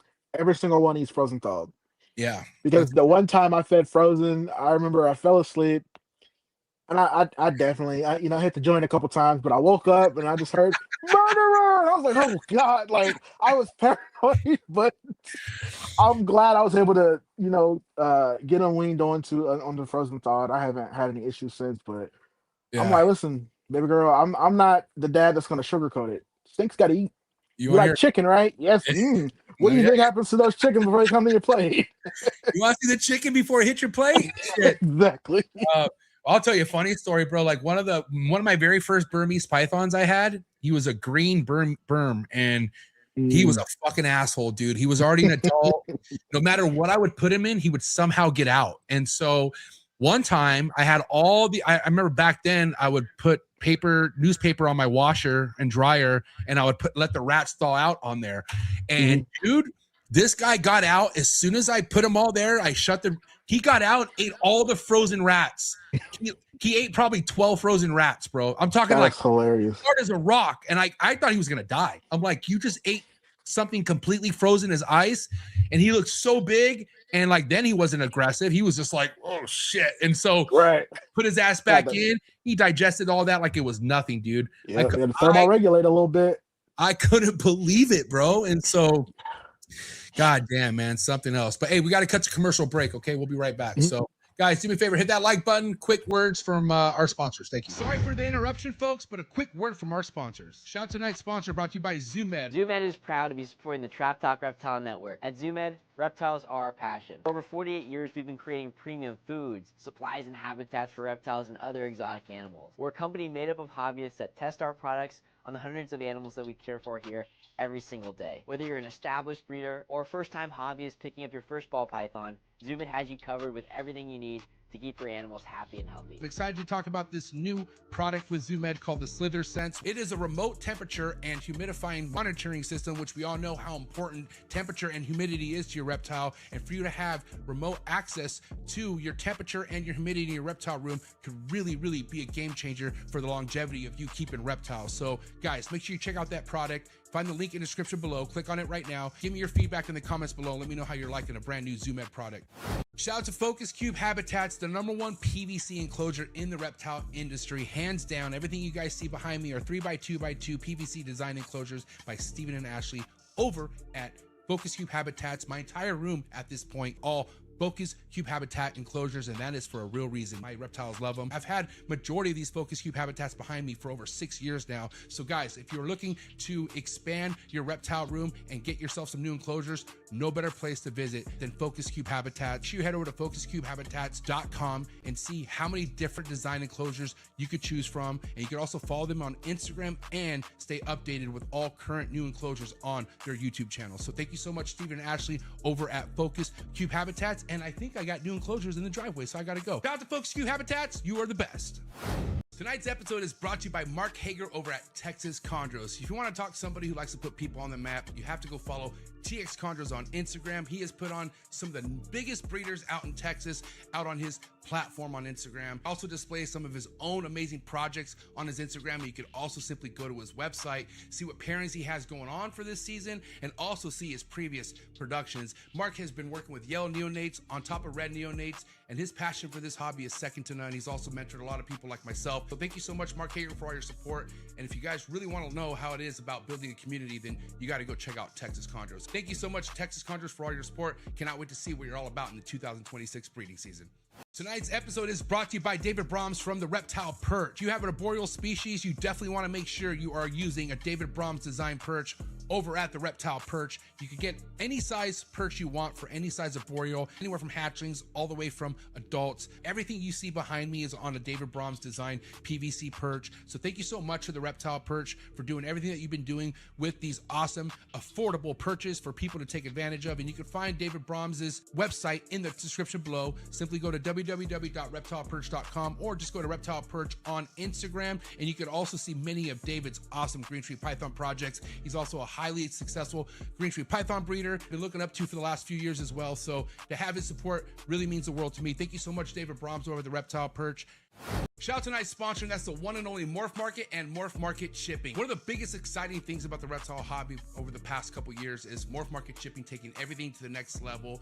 Anything as far as reptile purchasing or selling needs can all be done on MORPH Market's website. So I highly suggest you go check it out, especially if you're in the market of purchasing your first, second, or third, or fourth reptile. You can find a bunch of legitimate breeders on MORPH Market's platforms. They stand very tall on representing the best breeders we have in the hobby. So don't look anywhere else when it comes to looking for your new reptile. Not to mention, if you're looking for aquatics or your next plant, MORPH Market's a spot for you as well. Make sure you head over to morphmarket.com. And the best thing about MORPH Market's platform, you could ship directly from their website with MORPH Market Shipping. MORPH Market Shipping has saved this hobby billions of dollars as a whole. I myself saved thousands with MORPH Market Shipping last year due to their insanely cheap rates. So definitely go take advantage of these rates on top of the amazing customer service that comes along with MORPH Market Shipping. Shout out to Darian and Zach, and shout out to the entire MORPH Market team. So proud to be a part of this team. Thank you so much for MORPH Market Shipping and MORPH Market, and so excited to announce new MORPH Market features that are going to be hitting the reptile hobby real soon, like live sales on MORPH Market. Thank you so much, MORPH Market and MORPH Market Shipping.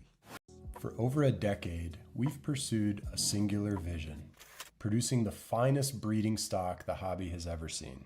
From carefully planned pairings to thoughtfully designed environments, every detail is considered. And when you bring one of our animals home, you're not on your own. We provide lifetime husbandry support every step of the way. Whether you're building your first enclosure or expanding your collection, we're here for you. Sundown Reptiles. All right, guys, we're back at it. Hit that like button. And so yeah, Dre, I want to get into this next topic because obviously keeping what you love is your bread and butter. But you know, you have the beateds, you have the Gila monsters, you have snakes.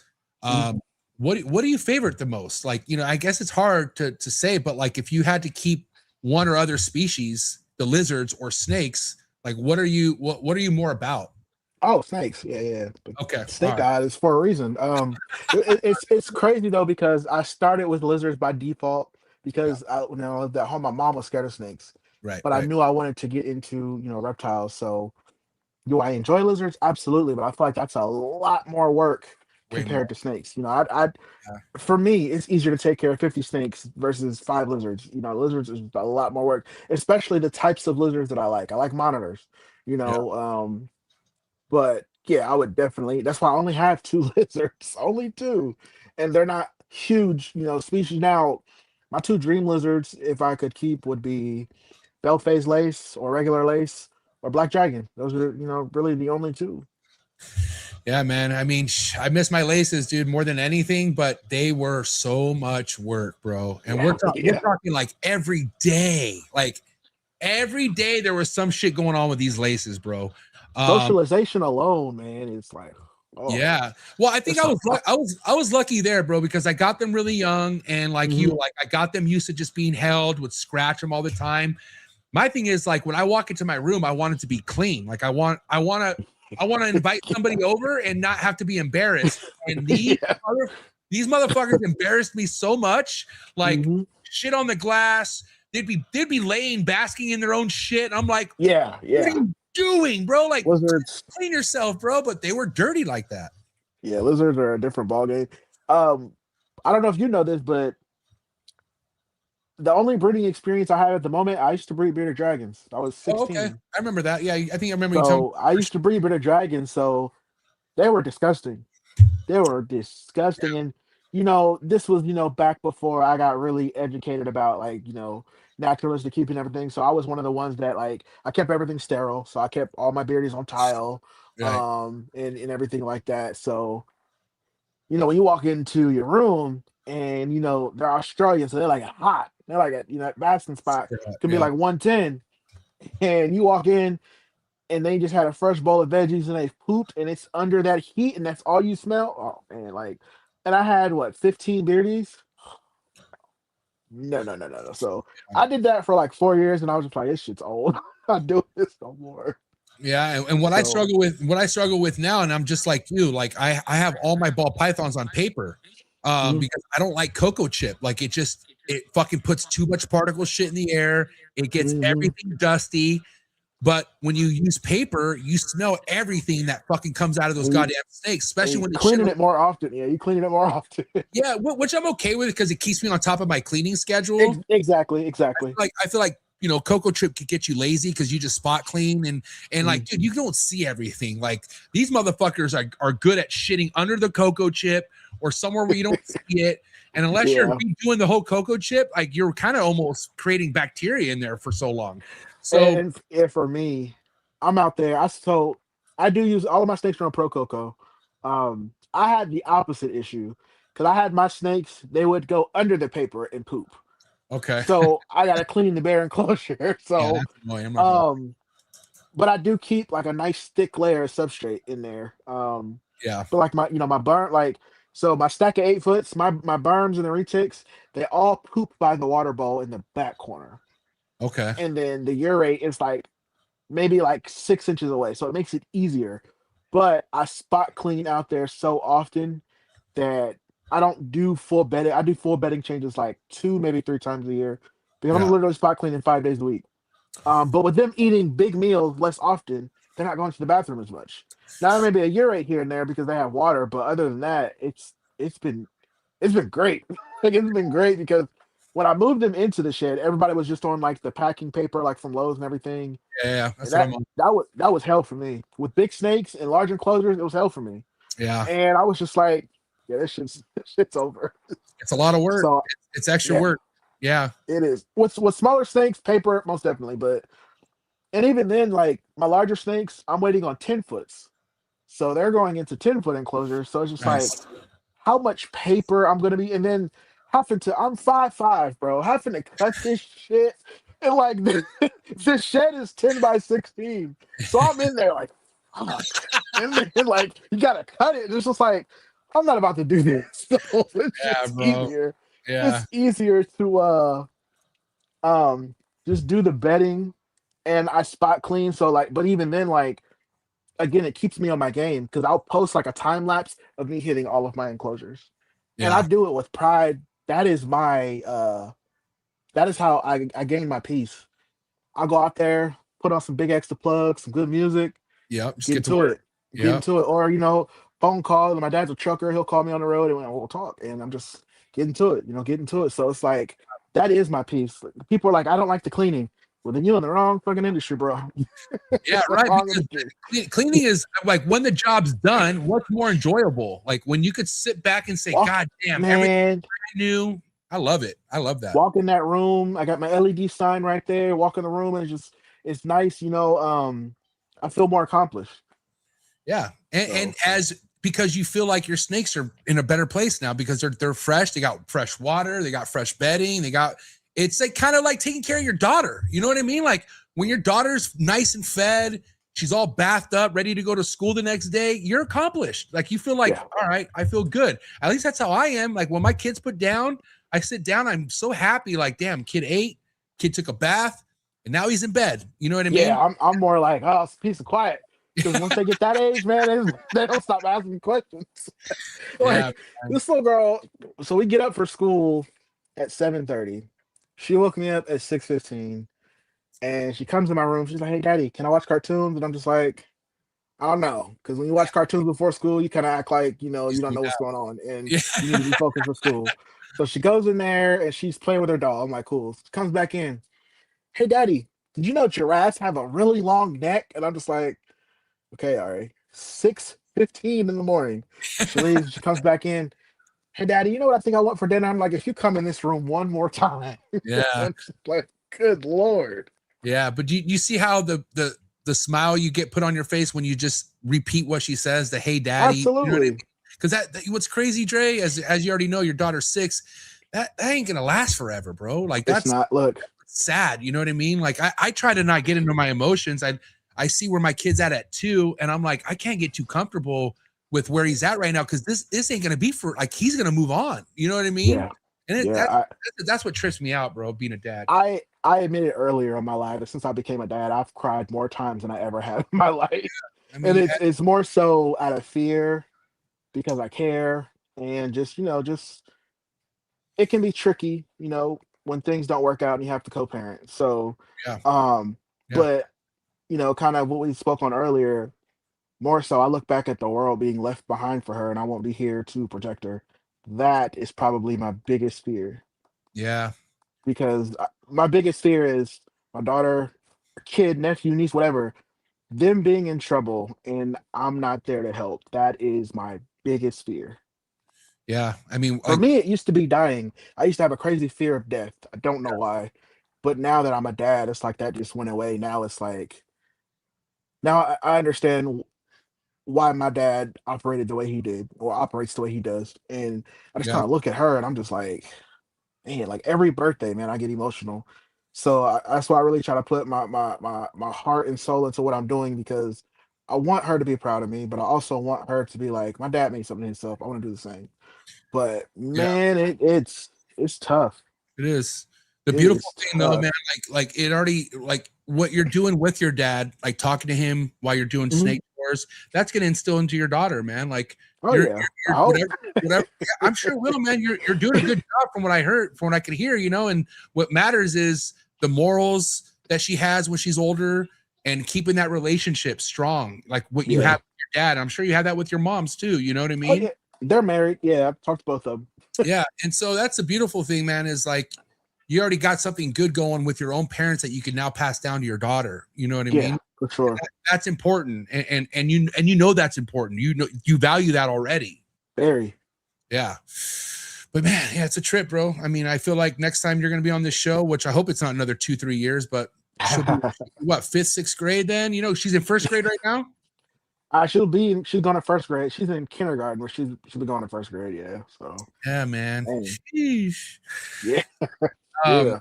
So if we were to kind of think down the road here, like in the next 5 years, where do you want your collection to be at? Like where, and even some breeding plans. Like let's say the next 5 years, everything goes your way.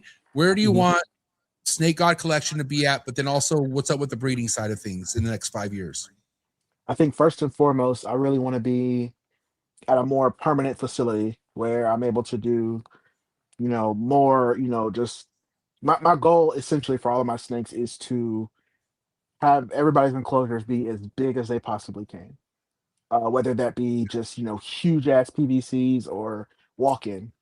But as far as breeding, I would like to have at least bred the 3 species I want to breed. So the white lips, the pied burms specifically.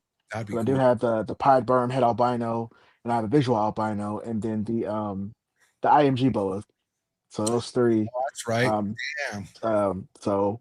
And then I don't know if you know, but I have an ocelot retic. Oh, when'd you get that? Aubrey Pruitt. Damn, is that a new inquiry, or when'd you get that?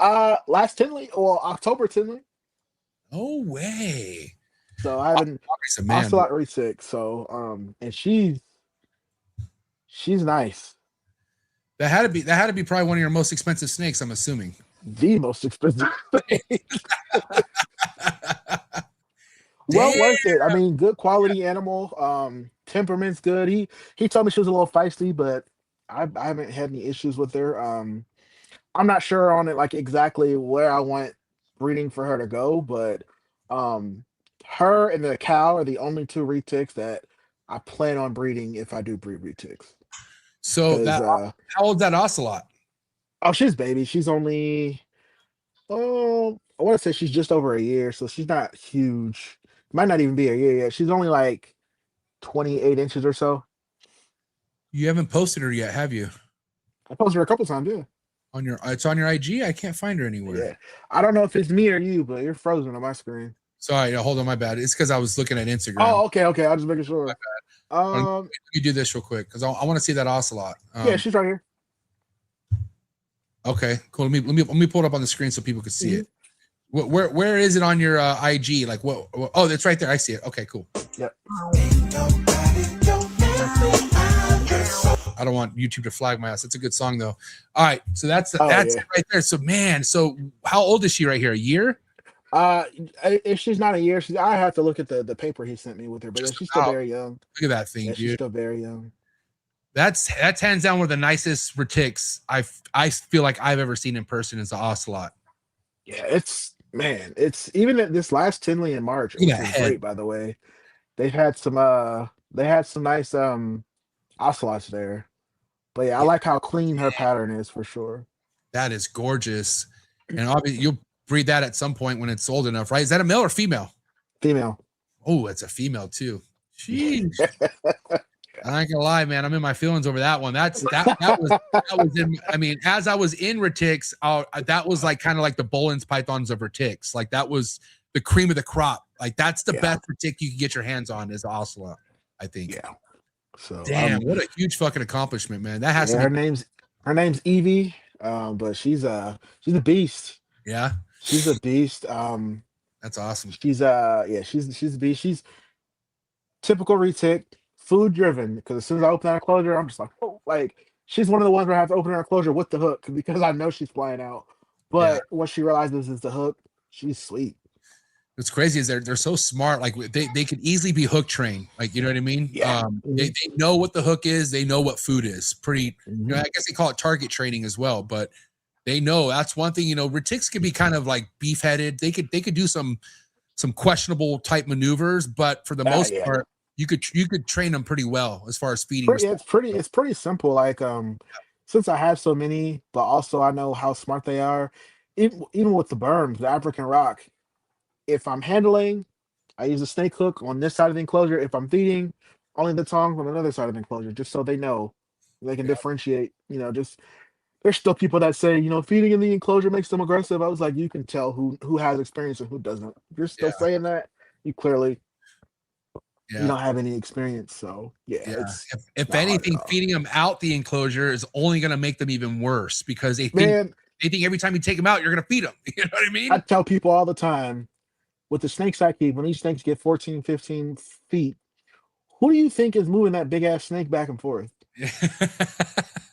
Like, think about that. Like, Yeah, no oh, shit. you need to move them. Why? Yeah, no. That's dumb. Yeah, No. yeah. Couple wrap up topics for you real quick. Yep. Dre, what's a species you don't have yet that you're looking to add? Like, what's maybe something that's been on the list for a while? I know you mentioned lace monitors, but like realistically, if you get that new facility, you get the space, what would be that next thing you would want to add? One thing I plan on adding this year is gonna be a strong scrub python, well, bar neck scrub Oh, python. nice. Fuck. That'll So be my fifth. That'll be the completion to my large species. So I'll have five, and I'll stop there. A lot of people want me to get an olive. An olive is something that cool. I'll But have if I have the space, but scrub definitely, and southern white lips. I have northerns. I really want southerns. a little bit And then calmer of than course northerns. my northern female, she's sweet. She's about 5.5, 6 foot. I've never Sure. had an issue with her. And then of course, everybody loves Bolins. Yeah. Yeah. Oh, mangrove snakes, Ooh, specifically Boega, Gimicincta, and Melanota. So damn. Gimicincta is the one that turns solid black, Yep. and then that Melanota is that yellow and black. But I think those are probably the highest on my list because they're the rarer species I'll be keeping. They're the only colubras I'll ever keep Yeah. again. But Hands down, um, their hands down is gonna be the dirtiest. I'll tell you that much. yeah, I'm okay with that. They're messy. They're messy snakes. Worth it. I mean, they're like the false water cobras, like those colubrids, like the bigger colubrids. All they do Mhm. is shit, bro. They shit every day. Yeah, yeah. And it's like It's funny. I was supposed to get a falsely. I was gonna get a lavender, and I ended up changing my mind. I was just like, they eat more than normal, and I was just like, because even the Gila and the beadeds, they don't eat like most other lizards. If you feed them, a few mice here and there, they're good for a week. yeah, But with the falsies, I'm just they like, don't when stop, they eat bro. fish, they can eat 2, 3 times. I'm not keeping up with that No, shit. they eat their shed, bro. They're that psychotic. They'll eat their own shed. Like if you somehow try to feed them and there's a shed in there and they miss the meal, Mhm. they get the shed, they'll just start swallowing the shed. Yeah, They'll just start swallowing it. I've seen it happen multiple times with my false waters. It was so I, weird. I'm convinced falsies are true aliens Yeah, for bro. sure. They're They on, kind of on another planet, I feel like too. they Yeah. kind of scare me. I'm not gonna lie. Yeah. And you talk about also like what was kind of unsettling was like again talking how messy they were. These fucking things would shit in their water dish and then soak in the water dish with the shit. Oh, that's my yellow anaconda. Oh Yellow, my absolutely. god, worst ever, bro. Like, because then I have to give him a straight up bath. Like, I'm like, dude, I have to clean you off now, bro. Like, this is And disgusting. I walked in there one day, and you would think someone dumped a whole bottle of iodine in her water. I was like, what? Oh, god. Horrible. It was horrible. Oh my I was god. like, and then to smell it, I'm like, and then she's leaping out of the water, splashing dookie water everywhere. I'm like, yo, it was all bad. Yeah, It was all man. bad. But it's also amazing. I mean, I'll tell you what, false water cobras was the closest thing I'll ever get to keeping an actual cobra. Because they acted just like them, bro. Like they were super athletic. Yeah. Mine would chase me around the room. If I had a rat, it would chase me. Like it would literally, I would run away and it was chasing the rat. It was crazy. Their intelligence is crazy too. Yeah. Damn. Yeah, man. All right. My wrap-up question for you, Dre. We talked, quite a bit about establishing yourself in the hobby, especially coming in brand new. But if someone's kind of stuck, right? Like let's say someone doesn't, like let's say they're not making the reach they want to make, or they're not sure what their place is, but they want to figure it out. What's the best way for someone to figure it out? Step outside the box. I can speak to my experience. When I first started, back when you first met me, I was trying to be like just a typical YouTuber like everybody else. Yeah.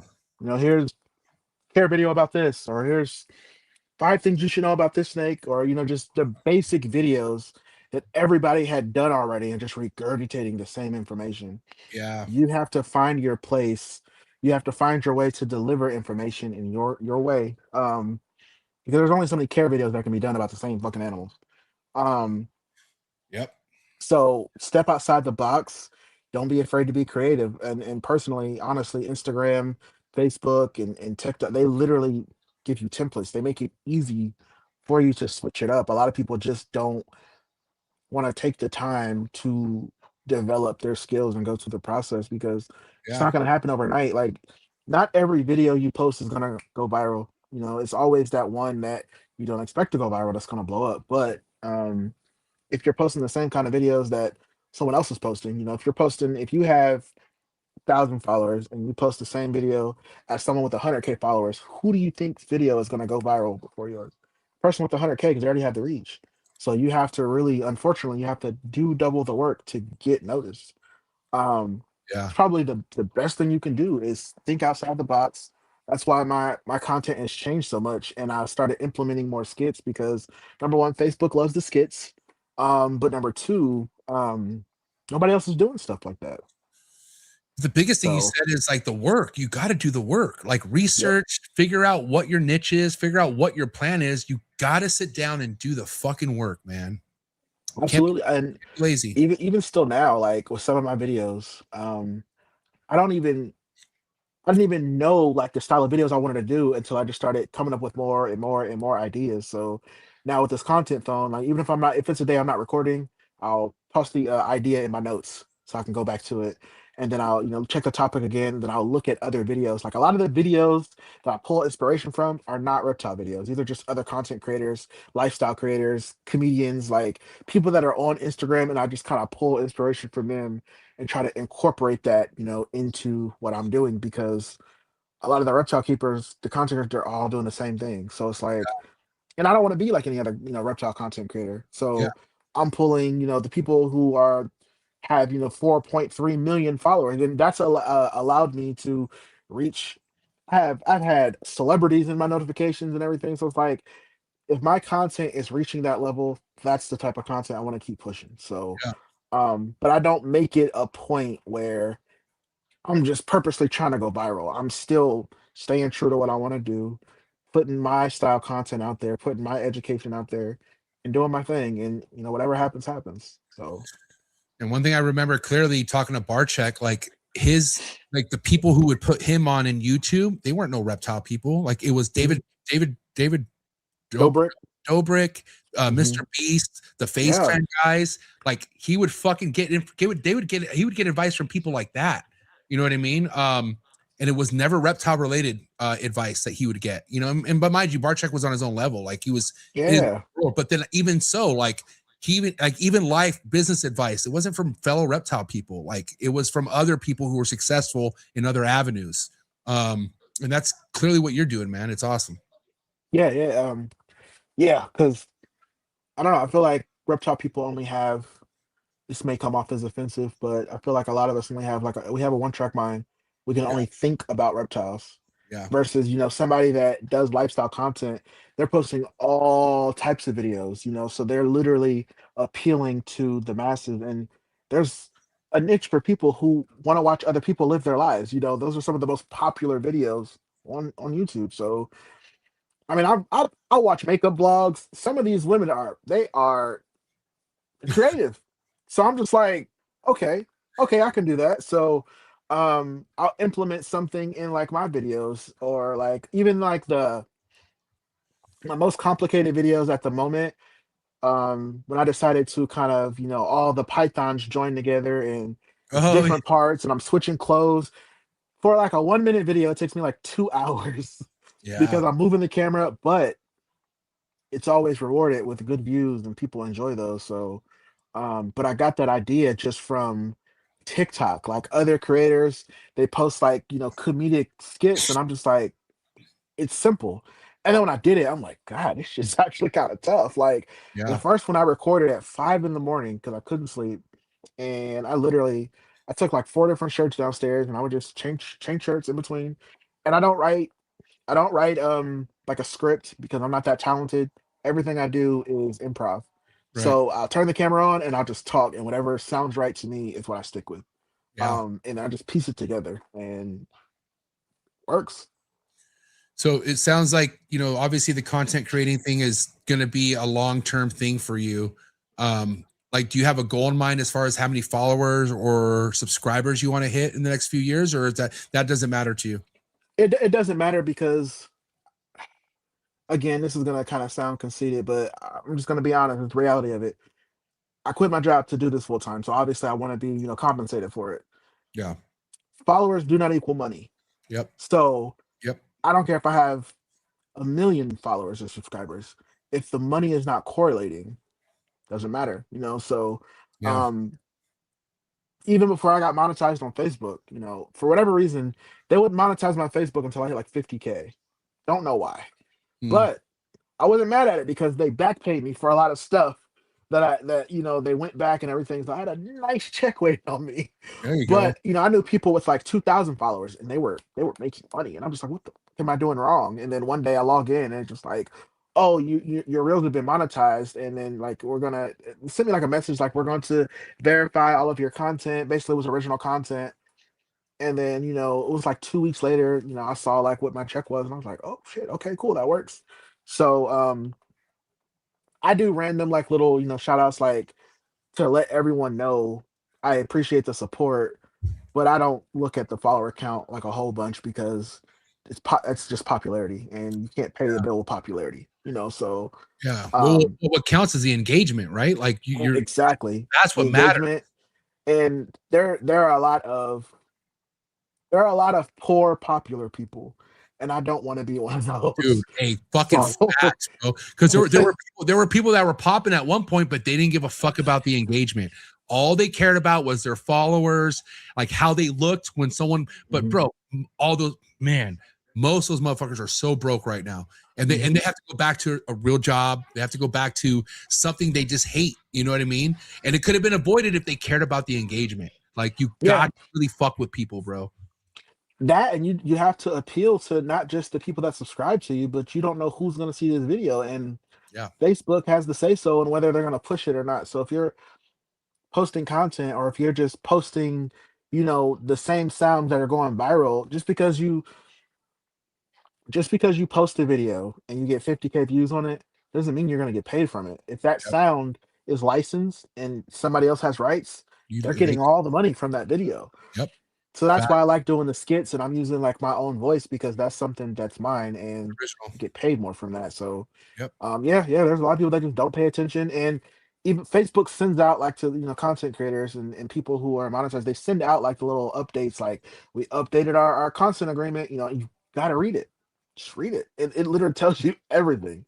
So I started paying more attention to the actual content, and actually looking into like just the user rights agreements and everything like that. And I'm like, oh, okay, like now that I understand it, like Facebook, your videos need to be 10 seconds or longer. You have to make sure you're using good music, or use your original voice. They don't like a lot of text on the screen, so you just gotta kind of find your niche. You just keep on.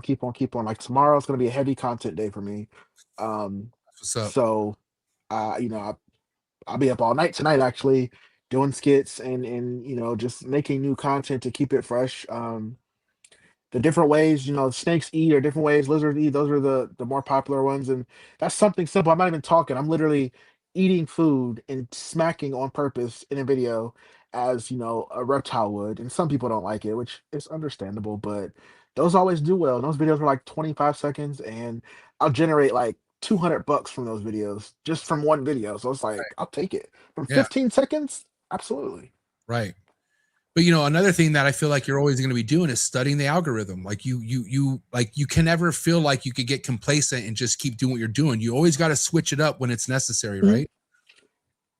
Your algorithm tells a story. Yeah. And then also, if you're not studying your content, you won't know what's working and what's not. So I go through, I look at what videos are trending, what videos are making money. I have a video right now that I made in June of last year. This motherfucker is still trending. Like, that's this crazy. So the threshold just started over for the month. That video made me like $600 in March. That video is over almost a year old. That one video. I'm just like, Damn. Okay. I'll And take it. all that shit adds up, bro. And that's one Absolutely. video. That's just one video. We're just thinking about all the other ones that will catch up too. You know what I mean? Yeah. So, Yeah. yeah. There it is, man. All right, Dre. Anything you want to say for all you had mad people showing you love in the chats. You had a lot of people tapping in for this episode. Anything you want to say to all your viewers and your supporters out there? Yeah, absolutely. I see all the comments. I appreciate every single one of you. I know we go live on Instagram and we talk trash, we banter, we have fun. I just want to say I appreciate every single one of you guys. Amanda, I know we spoke earlier, but the support is unmatched. Especially as somebody that started social media, and I never thought that I would be at this point, and we still going. So your support, your inspiration, is what keeps me going, and I look forward to, more conversations with everybody and appreciate everything you guys do. And thanks for being a part of the God Squad. Yeah, man. And if people want to reach out to you, is Instagram the best place or Facebook? Where can Instagram is the Snake God. Facebook is just Dre Williams in parentheses, the Snake God. And I'm also on YouTube under the Snake God, and that's GAWD. Yep. I'll put all the links to his plugs in the social media in the description below. Dre, it's been a pleasure having you back on. I'm sure you'll be back someday soon. So, guys, do me a favor, give it up. It's a wrap for Dre, the Snake God, ladies and gentlemen. Appreciate it. Hey, Dre, keep doing your fucking thing, man. I really, really appreciate everything you're doing for the hobby, bro. Thank you. All right, talk to you soon, Dre. Take care. All right, man. Later. All right. Great episode, man. Really enjoyed that conversation with Dre. Just a fucking really cool dude, man. I love the vibe, laid back, and he's having fun. Having fun should be the number one goal. If you're in this hobby, having fun is what you need to be doing. And that's a fucking fact, okay? You should already be having fun if you're keeping reptiles, especially if you're keeping reptiles you love, all right? But don't ever lose the fun. The fun is so important, guys. Once this stops becoming fun, you got to really question your motives. You got to question what the fuck you're really doing if you're not enjoying this. Because I'll tell you what right now, what he said earlier, how no matter what's happening on the outside world, when he steps into the room, everything gets silent because you're so happy to be in that room. That's what should matter, man. This is my haven. This has always been my haven. Whenever I got anything difficult going on in my life, when I step into this room, all that difficulty just happens to seep away, man. And that's because it's the reptiles. The reptiles just do that to people who love them. So great episode, guys. I really appreciate everyone who tapped in. Shout out to anyone who hasn't been here before. If this is your first time watching, do me a favor, hit that subscribe button, hit that notification bell, and you'll be reminded every episode that comes on the network 7 days a week. Definitely smash that like button, man. We just had shy of 50 people in the building, so this video should easily have 50 likes, all right? But yeah, man, appreciate all love and support, exclusive content. Don't forget to join the Trap Talk Patreon family. First link in the description below. And also don't forget to go to Morph Market's YouTube channel, subscribe there, be ready for that vlog that drops tomorrow, 8:45 a.m. Pacific Standard Time. But what an episode, man. Shout out to Dre. And again, shout out to anyone who tapped in. Please find all my sponsors' info in the description below. Support them. Really means a lot to me. And catch you here in the next one, and I'm out. Have a good weekend. Sorry for the interruption, folks, but a quick word from our sponsors. Shout out to tonight's sponsor brought to you by ZoomEd. ZoomEd is proud to be supporting the Trap Talk Reptile Network. At ZoomEd, reptiles are our passion. For over 48 years, we've been creating premium foods, supplies, and habitats for reptiles and other exotic animals. We're a company made up of hobbyists that test our products on the hundreds of animals that we care for here every single day. Whether you're an established breeder or a first-time hobbyist picking up your first ball python, ZoomEd has you covered with everything you need to keep your animals happy and healthy. I'm excited to talk about this new product with ZoomEd called the Slither Sense. It is a remote temperature and humidifying monitoring system, which we all know how important temperature and humidity is to your reptile. And for you to have remote access to your temperature and your humidity in your reptile room could really, really be a game changer for the longevity of you keeping reptiles. So guys, make sure you check out that product. Find the link in the description below. Click on it right now. Give me your feedback in the comments below. Let me know how you're liking a brand new ZoomEd product.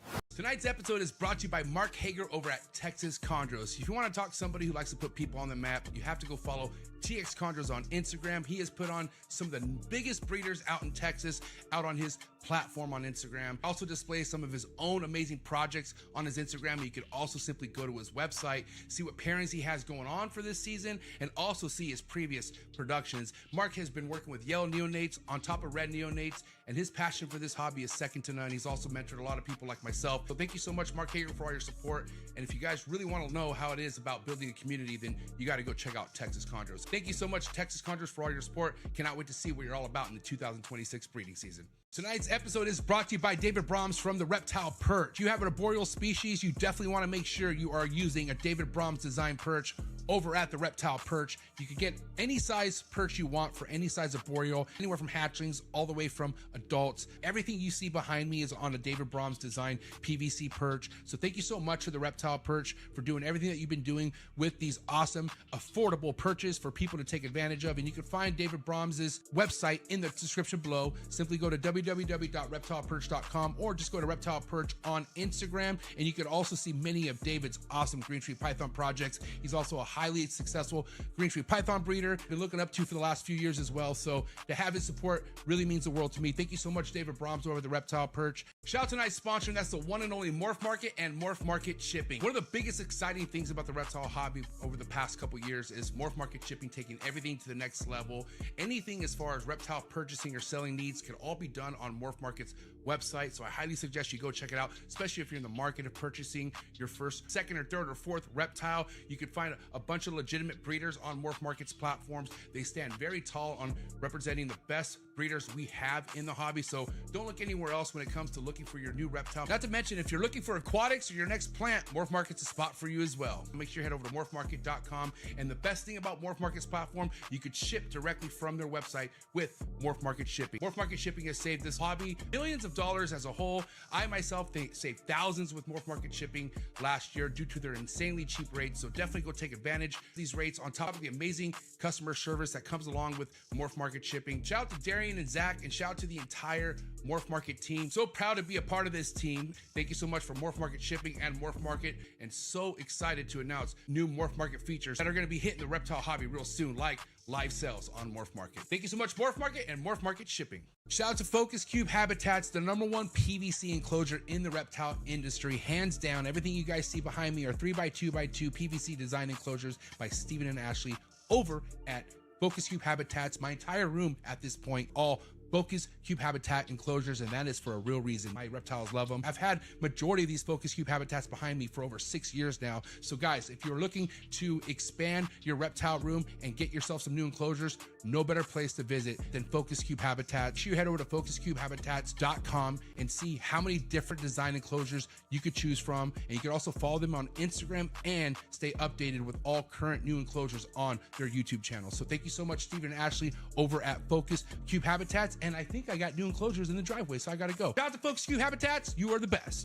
For over a decade, we've pursued a singular vision, producing the finest breeding stock the hobby has ever seen.